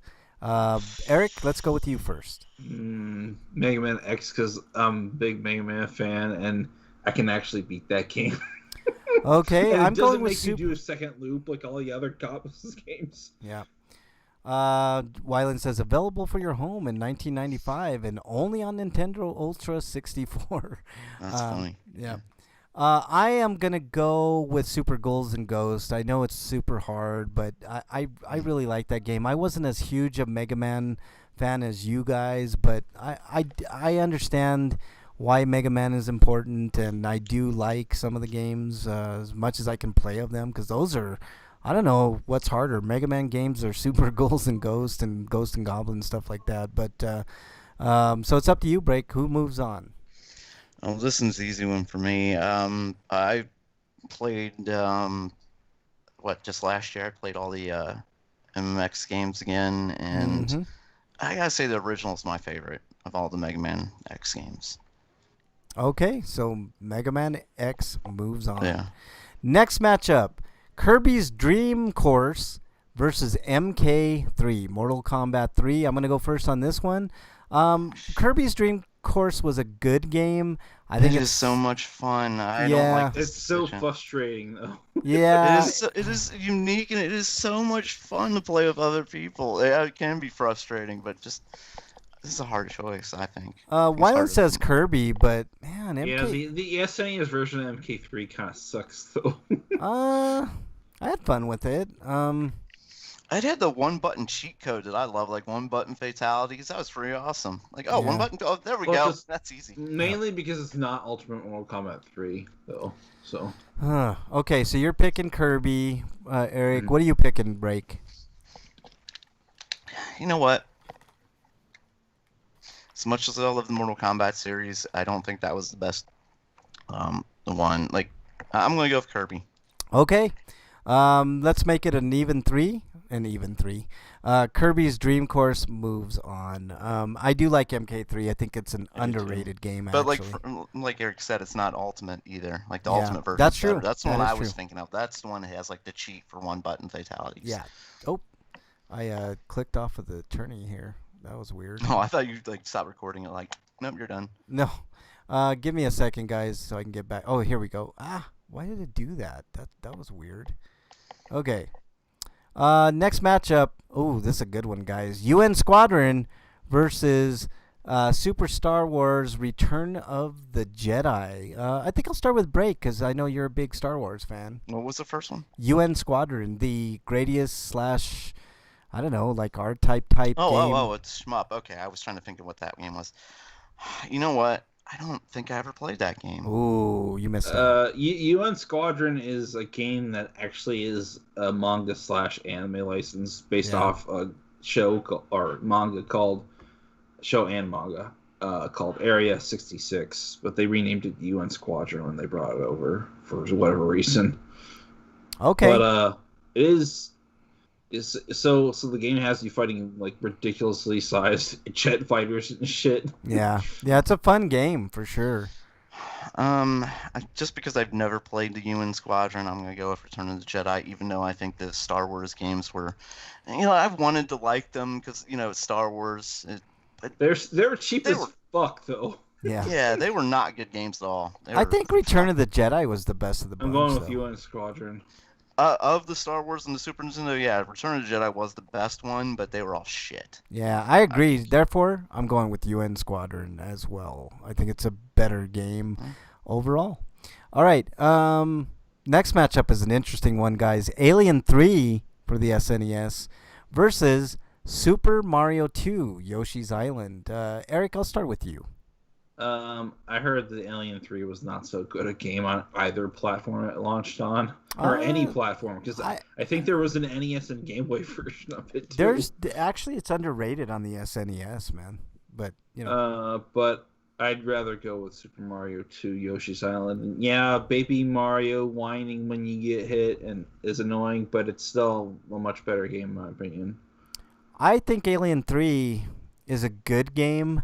I don't think it's quite as good as Super Mario 2, but the Baby Mario thing kind of sucks. But I'm still picking Super Mario 2 barely. I don't even know why they called it Super Mario World 2 because it's a Yoshi game. Freak 5 says he loved UN Squadron. Well, it advanced, Freak 5. But I'll read your story when you're done. All right, so here you go. Is it an even sweep, Break? I didn't like either one of these games, to be honest. Yeah, I know. I liked Alien 3, but... Whichever. I don't care. Whatever you guys pick. Well, it's 2-1, so it's just Oh, unless okay. you pick Super Mario 2, Yoshi's Island. Some of those later Clean levels in sweep. Yoshi's Okay, Island let's are like Clean kind sweep. of like Yeah, let's approaching just clean Kaiser sweep. territory. Okay. Next matchup, Axley versus Super Mario Kart. Breakman, I will go with you first. Oh my God! I'm not gonna vote against original Mario Kart.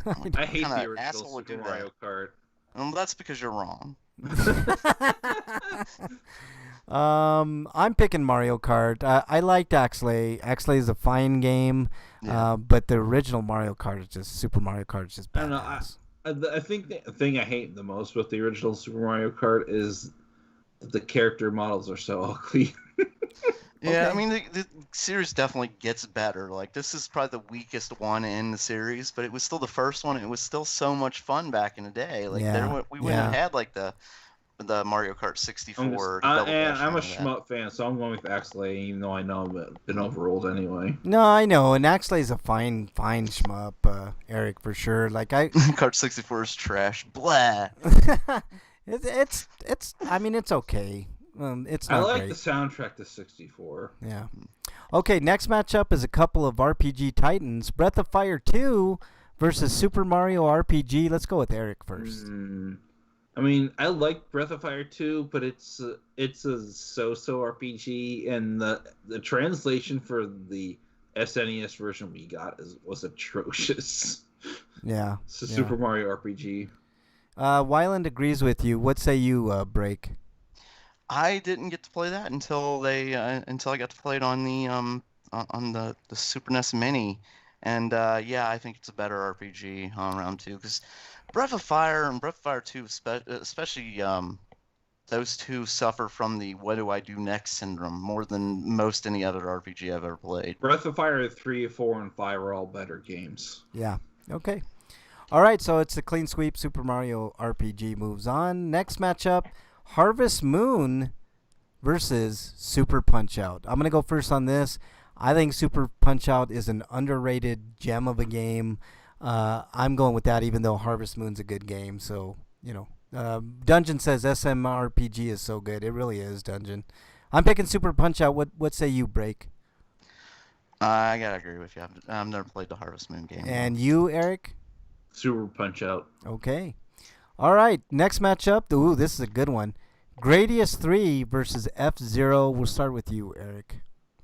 The SNES version of Gradius 3 is a decent adaptation, but it suffers from some frame rate issues that somebody tried to fix, but then it made the game way too hard because the game is actually meant to be slow in some areas. But the thing is, like, the game does suffer from some frame rate issues, but some of that lag is actually intentional, so it made it even worse.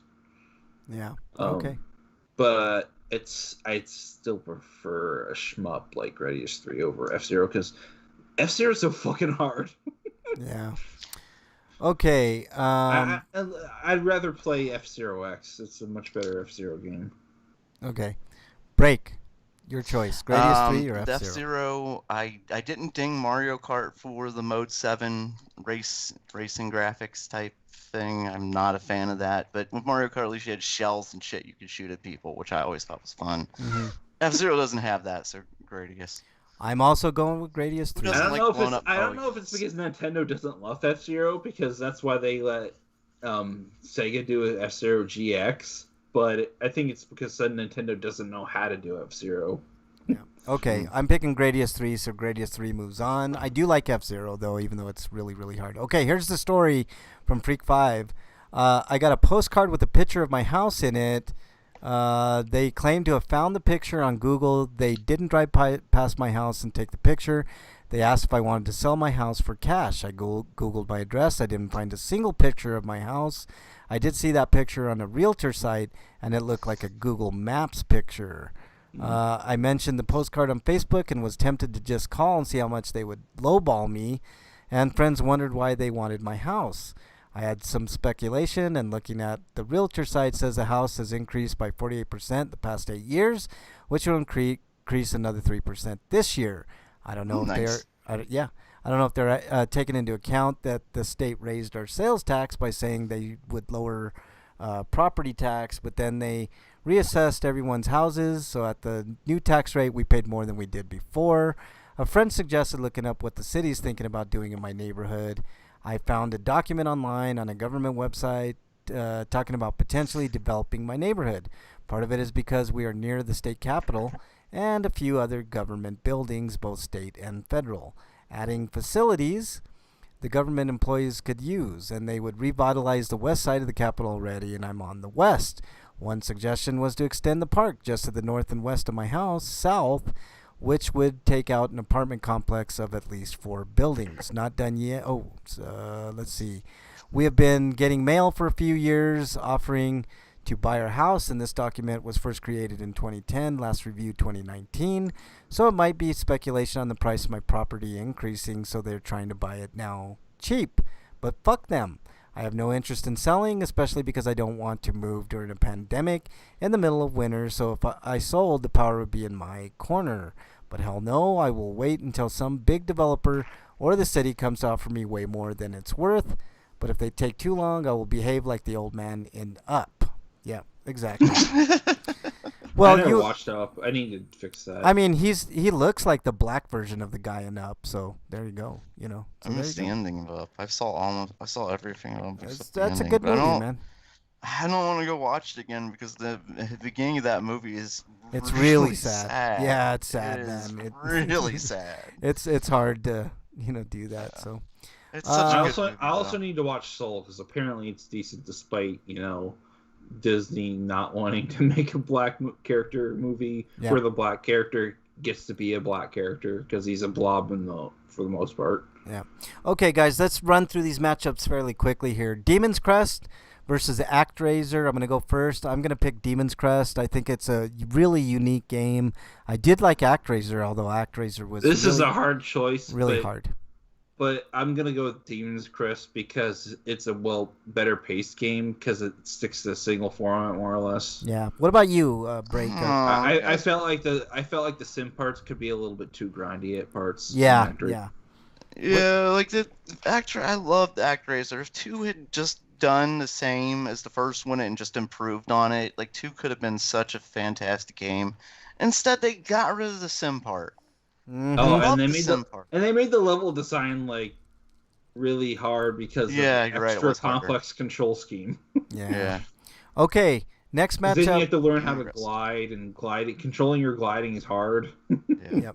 Next matchup, guys. Super Mario All Stars versus Breath of Fire. Breakman, what say you? All Stars. Okay.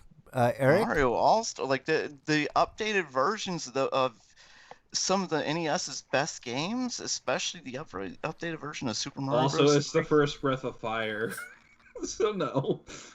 I'm going with All Stars. Yeah, Freak says I loved ActRaiser 1, but 2 sucked ass. Yep, exactly. Yep. I'm going with Super Mario All Stars as well. Clean sweep. Next matchup, Lion King versus Shadowrun. Eric, you get the honors. Lion King sucked, so I'm going with Shadowrun. All right, I had a lot of fun with Shadowrun on the Super NES, actually. Okay, so I know people say the Genesis version is better, which I've never got to play. It is if you're looking for a pure RPG experience, but there's nothing wrong with Shadowrun and its point-and-click adventure style. I had a lot of fun with it on Super Nintendo, so Shadowrun. Yeah. As they're talking about ActRaiser in chat. No, they need to remake ActRaiser. Like, and 2 was one of those things that I remember, like, after playing the first ActRaiser, 2 is going to be great, and then... Remake ActRaiser, but, improve the mechanics so that you don't have to kill people and destroy their houses in order to get better housing. I hate being an asshole to do that, to raise my character's level. But I like being angry God. No, you're done, bitch.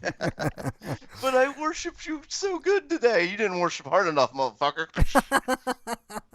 All right. If your building isn't up to code, I'll destroy it. What you picking, Break? So be it. Yeah, I warned you. Sorry. Yep. Break wants to be the Old Testament. Old Testament, exactly. Oh, the New Testament's just as bad, Break, or Dungeon. All right, Break, what you picking, Shadowrun?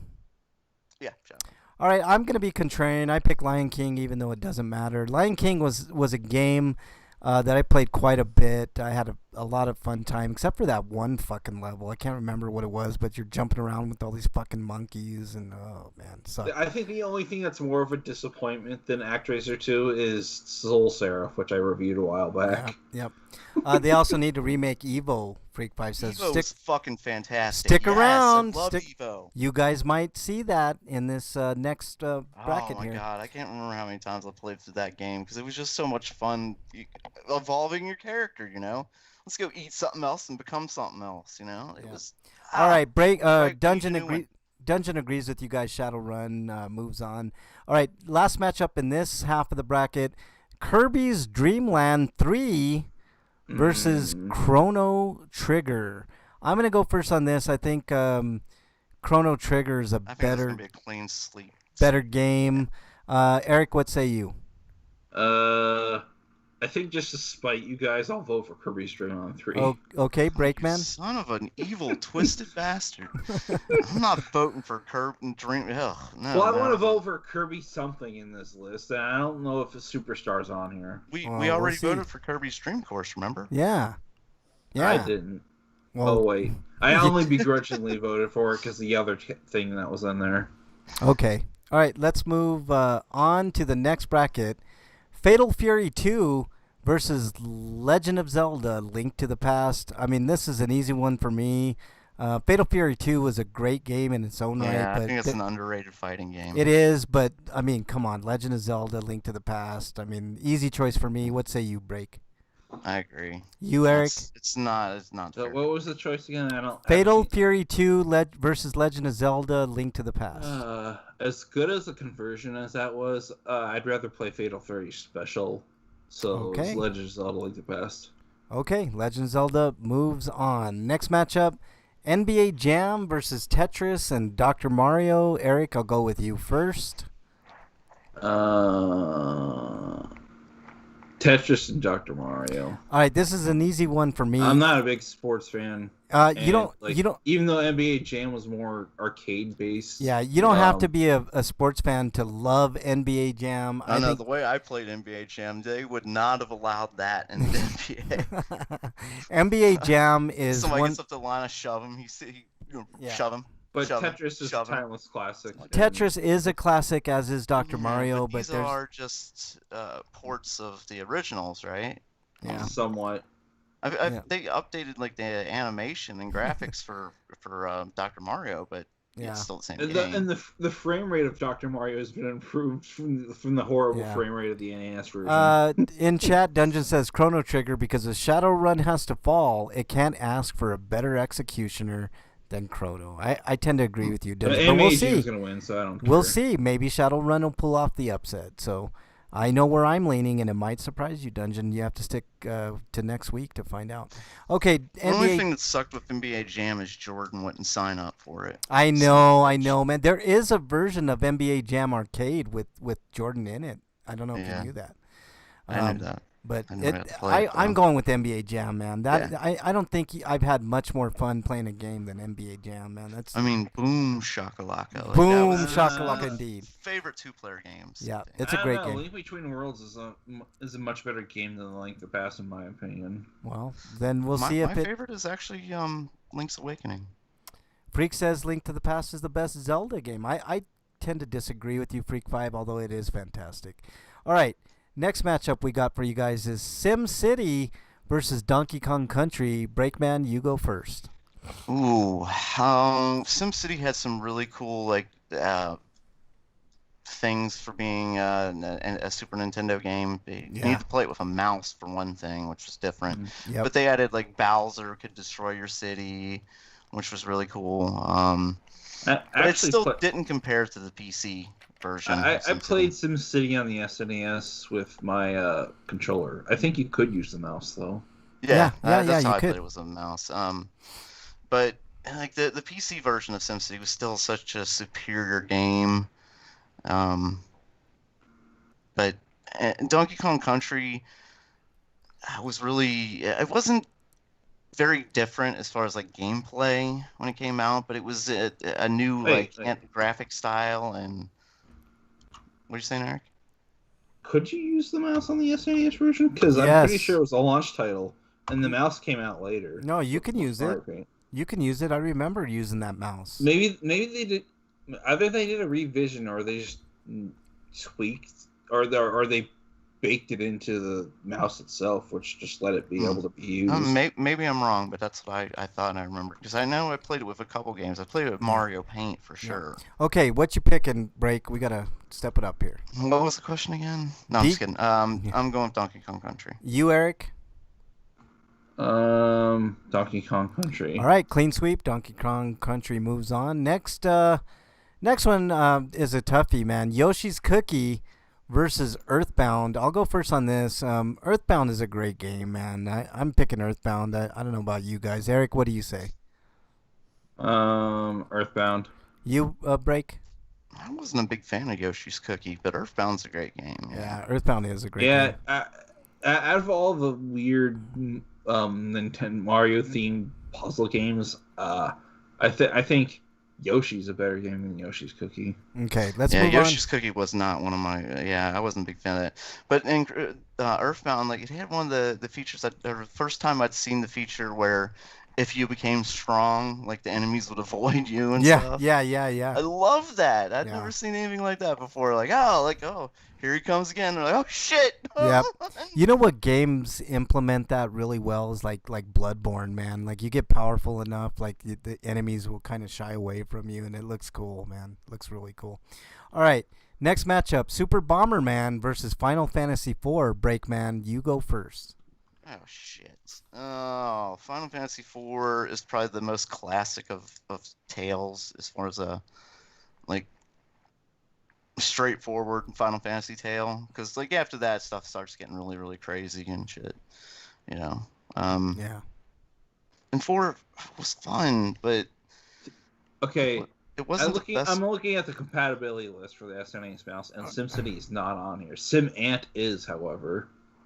Okay, Eric. Maybe that's. I don't know. Like I said, maybe I'm wrong. I thought I played it with that, but I could be thinking of playing it on the PC with the mouse. So. Fuzzy Pickles, Freak5 says. All right, Break. What you picking? What was the choices again? Super Bomberman versus Final Fantasy IV. Oh yeah, that Super Bomberman had the multi-tap. 5 people could play together, which was the ultimate party game. It was such a good game, man.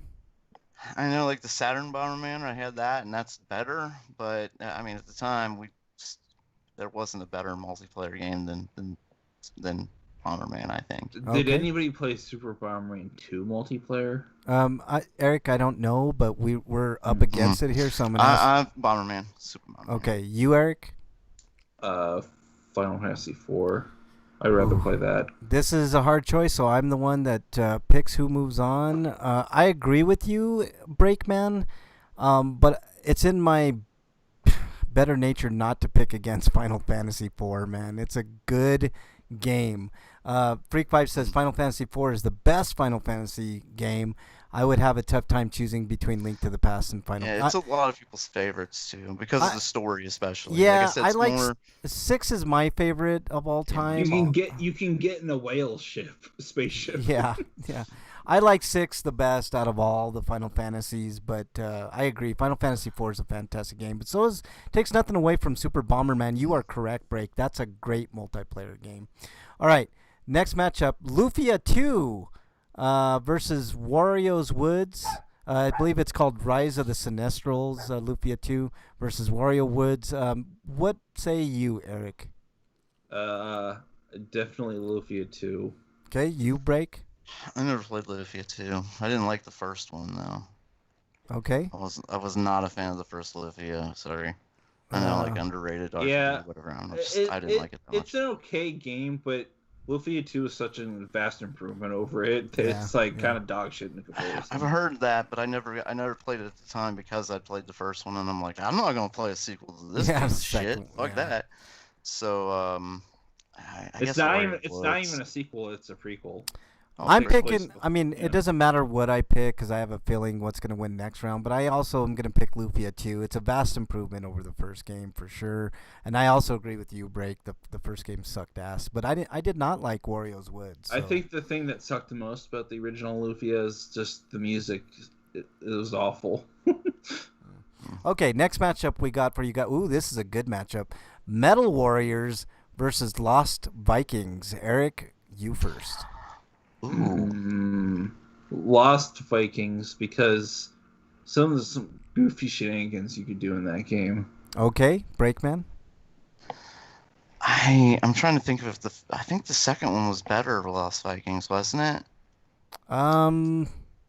Metal Warriors was a strategy RPG of sorts. Yeah. Or RTS. Yeah. I know. I played a lot of it. I loved that one. Like that was it was like it's a strategy game. What you where picking, you Break? nuke the opponents when you're. I mean, eventually. I love that game. I'm gonna go with Metal Warriors. Okay, for the second time in a row, I'm going against Breakman's wishes. I'm going with Lost Vikings because I, as everybody knows, I'm not a huge strategy, tactical type guy. So, Lost Vikings has an edge on Metal Warriors for me because of what Eric said. There's lots of goofy shit you can do in that game. We're talking about the right game though. I'm trying to think because there were several like mech games, And this Yeah, was the no, strategy. Yeah. Turn-based grid form game. Yes, that's Okay. Metal Warriors. All right. Also, don't get me wrong. I like Lost Vikings. I like it a lot, but I'm thinking the sequel was better. Yeah, I don't remember the sequel. I don't think there was a sequel to Metal Warriors. No, I Lost was thinking Vikings. about Lost Vikings. Oh, yeah. Okay, next matchup. I think Lost Vikings 2 was better than the first one. If I think right. Yeah. It's been a while. Okay, next matchup is Donkey Kong Country 3 versus Super Mario World. Go with you, Breakman. Oh, damn, freak. You want to read that? Okay. In 98, my apartment was flooded and my SNES was ruined. Lufia 2 was the game I'd been playing. I'd beaten the game, but I was trying to get to the bottom of the damn dungeon. Oof, that sucks, man. Are you playing the ancient cave? Because you don't have to do that at all. No, He's already beaten the game. He was just trying to, it's a goal. Once you've, it's the in-game type stuff. Once you've beaten the game, you want to do the harder stuff. But what was the question again? Donkey Kong Country 3 versus Super Mario World, Breakman. The weird thing is, I never World. played Lufia 2 until many years later on an emulator because I was a kid back then. I didn't have the money to buy it. So SNES hurts at that point for RPGs like that were expensive. Yeah. All right, Break. So I should have been saving my Paperboy money, but I was running games on. It was Donkey Kong Country 3 versus Super Mario World. This is an as I said, this is an easy one. Super Mario World brought us Yoshi, and we never brought the cape back, which is irritating. But Donkey Kong Country 3 was a gigantic step down from 2. Yeah, I think agree. So too. I was playing it a little bit on the Switch emulator, and it's it's not as good as the first one, that's for sure. Okay, I think Donkey Kong's not even fucking in it, and it's Donkey Kong Country 3. What the fuck is this? We're all in agreement. He wasn't in the second one either, but at least his sidekick was. Yeah. Super Mario World moves on. Next one, Earthworm. And I like playing as the girl because of her hover mechanic. Yeah. Mm-hmm. Okay. Next matchup, Earthworm Jim, first one, versus Street Fighter. I believe this is Street Fighter 2. Yeah, Super Street Fighter Turbo is what this one is.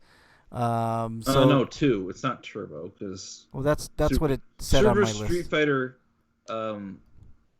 Super Street Fighter 2 Turbo was never released on the SNES. Well, it said when I looked at there was Street Fighter 2, there was Street Fighter 2 Turbo, and there was Super Street Fighter 2 on the Super Nintendo. I think it's 2 Turbo versus Earthworm Jim. We'll start with you. No, it's either so it's not Super Street Fighter 2 then. Yeah, he's saying it's just regular Street Fighter 2 Turbo. That's what I said. Yep. I know. Well, I'm translating. You might want to fix that. So. Well, I changed it to 2 because you said 2. So I mean, I had it right to begin with. I still see the Super on the screen, so maybe it hasn't changed yet. I had it right to begin with, Eric. So Earthworm Jim versus Super Street Fighter Turbo. Go, Eric. Uh, uh, no, it's not Super. I thought that's what we agreed on. Oh my God. Okay, Street Fighter. What? Let me take the Super out. But okay, I'm gonna go with Street Fighter 2 Turbo. Okay, break. I'm also going to go Street Fighter 2 Turbo. Okay. Great game. I mean, it just really the only big difference between that one and the original was it added the four, made those four characters playable. But it was fun adding those four characters. Yeah, it's a fun game. Okay, next matchup is Star Fox versus Bust a Move.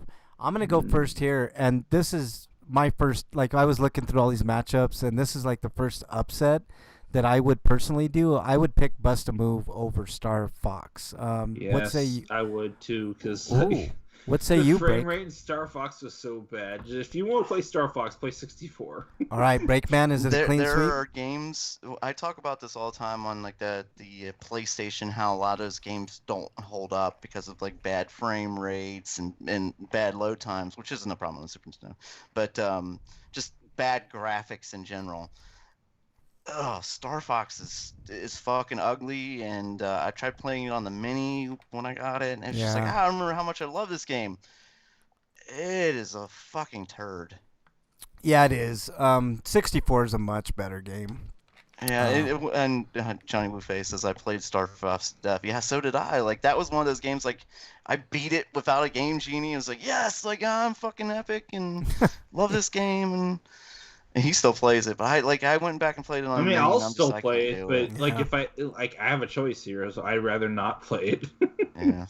I would rather not. There's a couple more people in chat. Bible Thumps is in there. Oh, that's awesome. And there are better versions of Bust a Move, but the SNES version was And Mislanity is in there. So welcome on in, guys or That gals. SNES version was the only version I really played, because after that I was like, I don't need to play this game again, because every sequel was the same damn game. Yeah, Freak Five's had a lot of floods, man. That's crazy. Who Freak remembers Five. the very iconic Bust a Move 3 box art for PlayStation 2? I do. Yeah. With Okay, the baby guys. on there. Oh, right. yeah, the baby. Here we go, guys. Next matchup: Zombies Ate My Neighbors Ooh. versus Tetris Attack. I'm gonna go first on this one. I think Zombies Ate My Neighbors is a great game. Tetris is an all-time classic. I'm going with Zombies Ate My Neighbors because that was such a fun game. Yeah, it was. What say you, Break? Fuck. Tetris Attack is so Tetris- fun too, man. I'm trying to remember Tetris Attack. I know I played it. I'm trying to remember it. Yeah. I like its various reincarnations, such as Pokemon Puzzle League more, though. Yeah. Yeah, that's true. What you picking, Break? But I played a lot of Tetris Attack. The Zombie Neighbors was it was fun and it was quirky, kind of humorous, you know. Fuck. Bernie says zombies. I'm I'm still going gonna go with with zombies. Tetris Attacks. Okay. Well, I'm outnumbered anyway. Outnumbered, Breakman. Zombies Ate My Neighbors moves on. Eric, can you wait till other people chime in with Sorry. their, so just so we can not talk over each other. If when I call on you, then make your choice. Like right now, Eric, Kirby Superstar versus Donkey Kong Country. Let me make sure this is the first one. Donkey Kong Country 2 versus Kirby Superstar. Eric? I'm gonna go with Kirby Superstar. Okay, Breakman. There's a lot more variety. I dissed the third Kirby Superstar, but the first one was actually pretty decent. And we talked about Donkey Kong Country. I think the first one was fantastic. The second one was it wasn't as good, but it was still fun. And then the third one, like Eric said, was just like a step backwards. Yeah.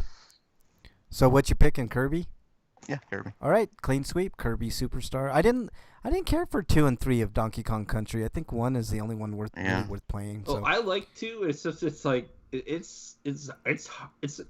not just hard. It's mean. In my opinion. Yeah.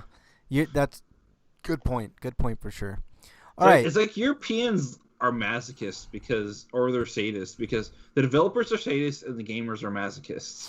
This is going to be a hard matchup, guys. Evo, Search for Eden versus Super Castlevania 4. Breakman, I'm going to start with you. Oh, I love Super Castlevania 4. I played through them on that collection again. Like it reminded me, like 4 had like the best bosses. It's just really cool. They looked fantastic. They're fun to kill. And the music was great. Mm. Okay. I just Evo was so unique, and we've never seen really anything like Evo before and since. I want another Evo. Yeah, I want another Evo too. And Castlevania, it was not my favorite of the Castlevanias. I like Super Castlevania 4, but I'm going with Evo. Okay, I'm also going with Evo. Eric? I'm going with Evo. All right, Evo with the I mean, clean who sweep. didn't like you're a fish and you eat other fish and become bigger and you get on the land, you can I add let's legs, stuff like that. played Evo. Yeah, Evo's a Yeah. good one, man. It's still on my channel, so you can Cool. watch it if you want. It's such a good game. Okay. Like a sequel, like imagine they could like add wings and stuff like that. You could evolve the flight, or Spore tried a lot of that, but it failed miserably. All right, next matchup. Ogre Battle. What is this? Ogre Battle Search for the Black Queen. It's March of the Black Queen. March of the March of the Black Queen, yeah. It says Search, but yeah, it is March. You're right.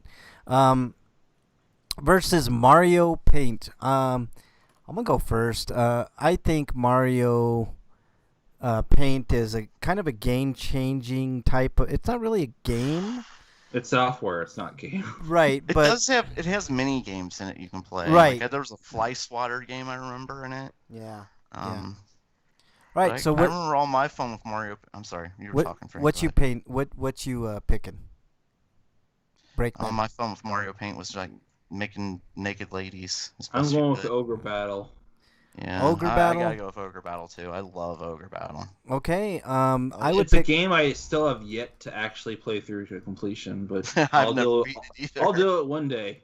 Dungeon I goes guess with Ogre. There's certain levels after it gets so hard, like because your character's permadeath and shit. I'll get up to a certain level and it's like, well, I need new characters. I need new army, and you send in these noobs and they just get wiped out. Oh, Freak they Bite. did have wings in. Oh, you're right. I forgot about that. You're right. Although I think right. the Wii U got a version of Ogre Battle, so you can maybe use save states, or maybe I'm just thinking of the WiiWare release. I don't know. Dungeon says I'm going with Ogre Battle, so you guys override me. I would have picked Mario Paint just for the uniqueness of that software. Freak 5 says I love them both, but Evo is a game I've gone back and played all the way through multiple times over the years. Yep, it moved on for sure. All right, a couple more I want to play matchups. it now. I like just talking about it. Like all these games we talked about, Evo's the one I want to play the most right now. Hack your SNES Classic and throw the ROM in there. Yep. Okay, guys. Next matchup. Legend of the Mystic Ninja, I believe is what that is. Yep. Mystical. Mystical Ninja, that's right. Versus Mega Man X2. I'm going to go first. This is a hard choice for me. It's not too hard of a choice for me. I'm picking Legend of the Mystical Ninja. Like I said, I'm not a huge Mega Man fan, but I do realize the value and excellence of those games. But from what I remember from what you guys were saying, Mega Man X2 wasn't the strongest of the series. No, but it's still Mega Man. It's hard to vote against it. Yeah. It's still a fun game. It's Yeah. just after the first one, like it's like okay. Okay, yeah. I think X4 is the pinnacle of the series. What are you picking, Break? I'm going with X2. Okay, 'Cause you, I Eric. never played Mystic Ninja. Eric Sorry. is the I'm going tiebreaker. with Mystical Ninja though. Okay. Mystical Ninja moves on by the skin of its teeth. Last matchup this week, guys. I don't think this is even a matchup, but Aladdin versus Super Metroid. I think we're all going to pick Super And Metroid. I like right? that version of Aladdin. Oh yeah, I do too. It's a fun Compared game. to the I mean the version one was okay, but it's got problems that the SNES version doesn't have. The only thing it doesn't have over the Genesis version is the speed is kind of slow. Yeah. Okay, what are you picking, Eric? Super Metroid. You Break? I like both of these games, but who's not picking Super Metroid? Come Right. on. I mean, how could you pick Super Metroid was a game changer. Yep. Super Metroid for the Metroids, Dungeon says. Great game. Okay, we're down to 16, gentlemen. That was tough to get through all that, but we got there. What do you guys think? I mean, pretty good tournament so far, huh? Yeah, I've been surprised by some of the ones that have moved on. Me too. I'm actually surprised, but A couple of matchups for you guys to look forward to next week. We got Donkey Kong Country versus Earthbound in one bracket, and another bracket we've got stuff like, oh shit, man, this is gonna be a good one. Gradius 3 versus Super Punch Out. So there's some good, fun stuff. Ooh, this is a really good one. Super Mario Kart versus Super Mario RPG. So that should be fun. There's a lot of fun matchups next week. So Vic Viper versus. it gets really tough. Have you guys noticed that in these tournaments it gets tougher and tougher as we move on? So, such a good mix this time. I think I did a decent job this time. So Yes. all right, You did a great job. all right, guys. Applaud yourself, Frank. I'm patting myself on the back as we speak. All right. So You know what? I'm gonna give you a. well, you know what I'm gonna get you, Breakman? Well, I'm gonna allow you to do your plugs. Go for it. you can follow me at break_man on Twitter and at RP Grinders on Twitter, where you can ask Dear Breakman a question like Freak usually does. I appreciate it, Freak. Yeah, we do appreciate that. Dungeon says still in shock that Super Star Wars was beaten You're in by shock. UN I Scott. mean, those games are not good. Yeah, those games Return of aren't the great. Jedi, not I mean, that was the best of the bunch, and even that game is not the greatest, man. I mean, most of those games are kind of crap, but whatever. It's Star Wars, so everybody thinks you got to pick it. All right, Eric, your plugs, please. I could go on the litany of things that went wrong in each of those games. Yeah. Yep. All right, Eric, what you got? I'm gonna plug my review of Turrican Flashback. Yeah, we'll play. Which I'm wondering whether or not we could kick one of these games out for Super Turrican instead. But you know what? I was gonna implement this next month, but I think I've decided we could do it this month.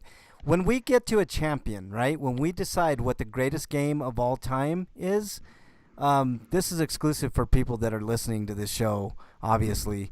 But what we're going to do, and I kind of talked to Break before the show a little bit about it, but we're each going to have one golden ticket. We're going to bring back one game that we each deserves another chance, and we're going to have a mini tournament after we decide what the greatest game of all time is, and we'll see if it holds up against the three that we pick. So, but anyways, there's my review of Super Turrican audio format. It's a new format I'm exploring to not only leverage my cred for the podcast to help me potentially get bigger reviews in the future, but also it's the only other outlet I have other than Boston Master Grade, because Totally Jan is defunct now. Yeah. Make sure you check out Eric's review, podbean.rpgrinders.com. Show some love to that review, because that's how we're gonna expand the show a little bit more. Maybe Eric's exposure and whatnot. Maybe get him a couple more. I won't be doing audio reviews as often though, because the lion's share will still be on Boston Master Brigade. Because this is only in the event that there's a review on Boston Master Brigade that Evan's doing that will conflict with mine. Yeah. Freak says, I'm hoping they add UN Squadron to the SNES emulator on the Switch. That would be awesome, Freak 5. Okay. I think you're more likely to find it in that Capcom collection thing that's coming out in a few months. It might be a part of that. Any other plugs, Eric? My actual Patreon. If you liked my review, either written or audio, and you want to support me, the link is in my Twitter profile, which is at EricRPG. Freak 5 is exiled. Just to let you know. He says, the side effects of the second COVID vaccine are greater than DQ8. How dare you, sir? How dare you? All right. Anything else, Eric? Yeah.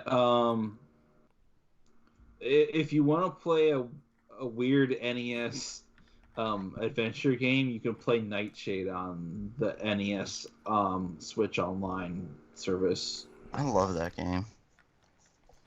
Dungeon Buster. All you need to do now is add Uninvited and Deja Vu. Yeah. Oh, Deja Vu! Fuck yes!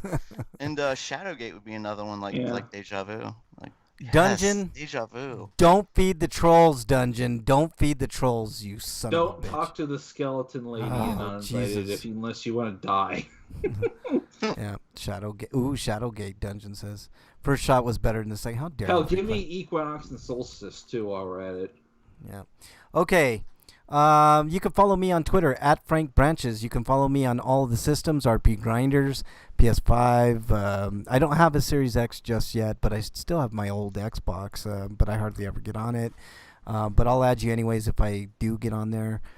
Same thing with the Nintendo Switch. So you can follow me on all of those. What else? Oh, make sure you check out season 2 of The Boys next week. I think we're gonna double team a review, right? Break. Sure. Sure. For season 2 of The Boys on Amazon. Fantastic show. You guys should be watching it if you haven't already. Anything else, gentlemen? No. Yeah, go watch The Boys. Yeah. Boys. Have a safe weekend. Yep. I want to thank everybody in chat. Freak5, of course, is in there. Bible Thumps is in there.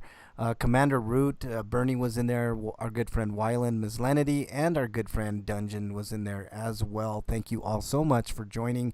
If you haven't joined the show live, we're live every Friday, 7 Eastern Time. We'd love to see you in the Twitch chat. Well, I even have the YouTube chat up, but it's twitch.tv/rpgrinders and search RP Grinders on YouTube.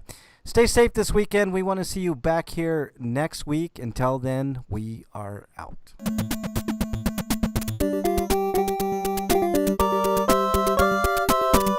Let it go. I can't, man. You guys fucked up. Bitter party of Frank. I did, Freak5. I did too. I'd say the last couple episodes are a lot better. The show has gotten a lot more interesting. Yeah, we're going to need to talk about that next week, too, as well, Break. Try to remember that, because WandaVision took a turn for the better, episode 4, in my view. So, yeah, that Miami Vice opening dungeon, pretty badass, huh? All right. So 8 episodes, right? It is 8 episodes, so there you go. But So they're doing the Mando model.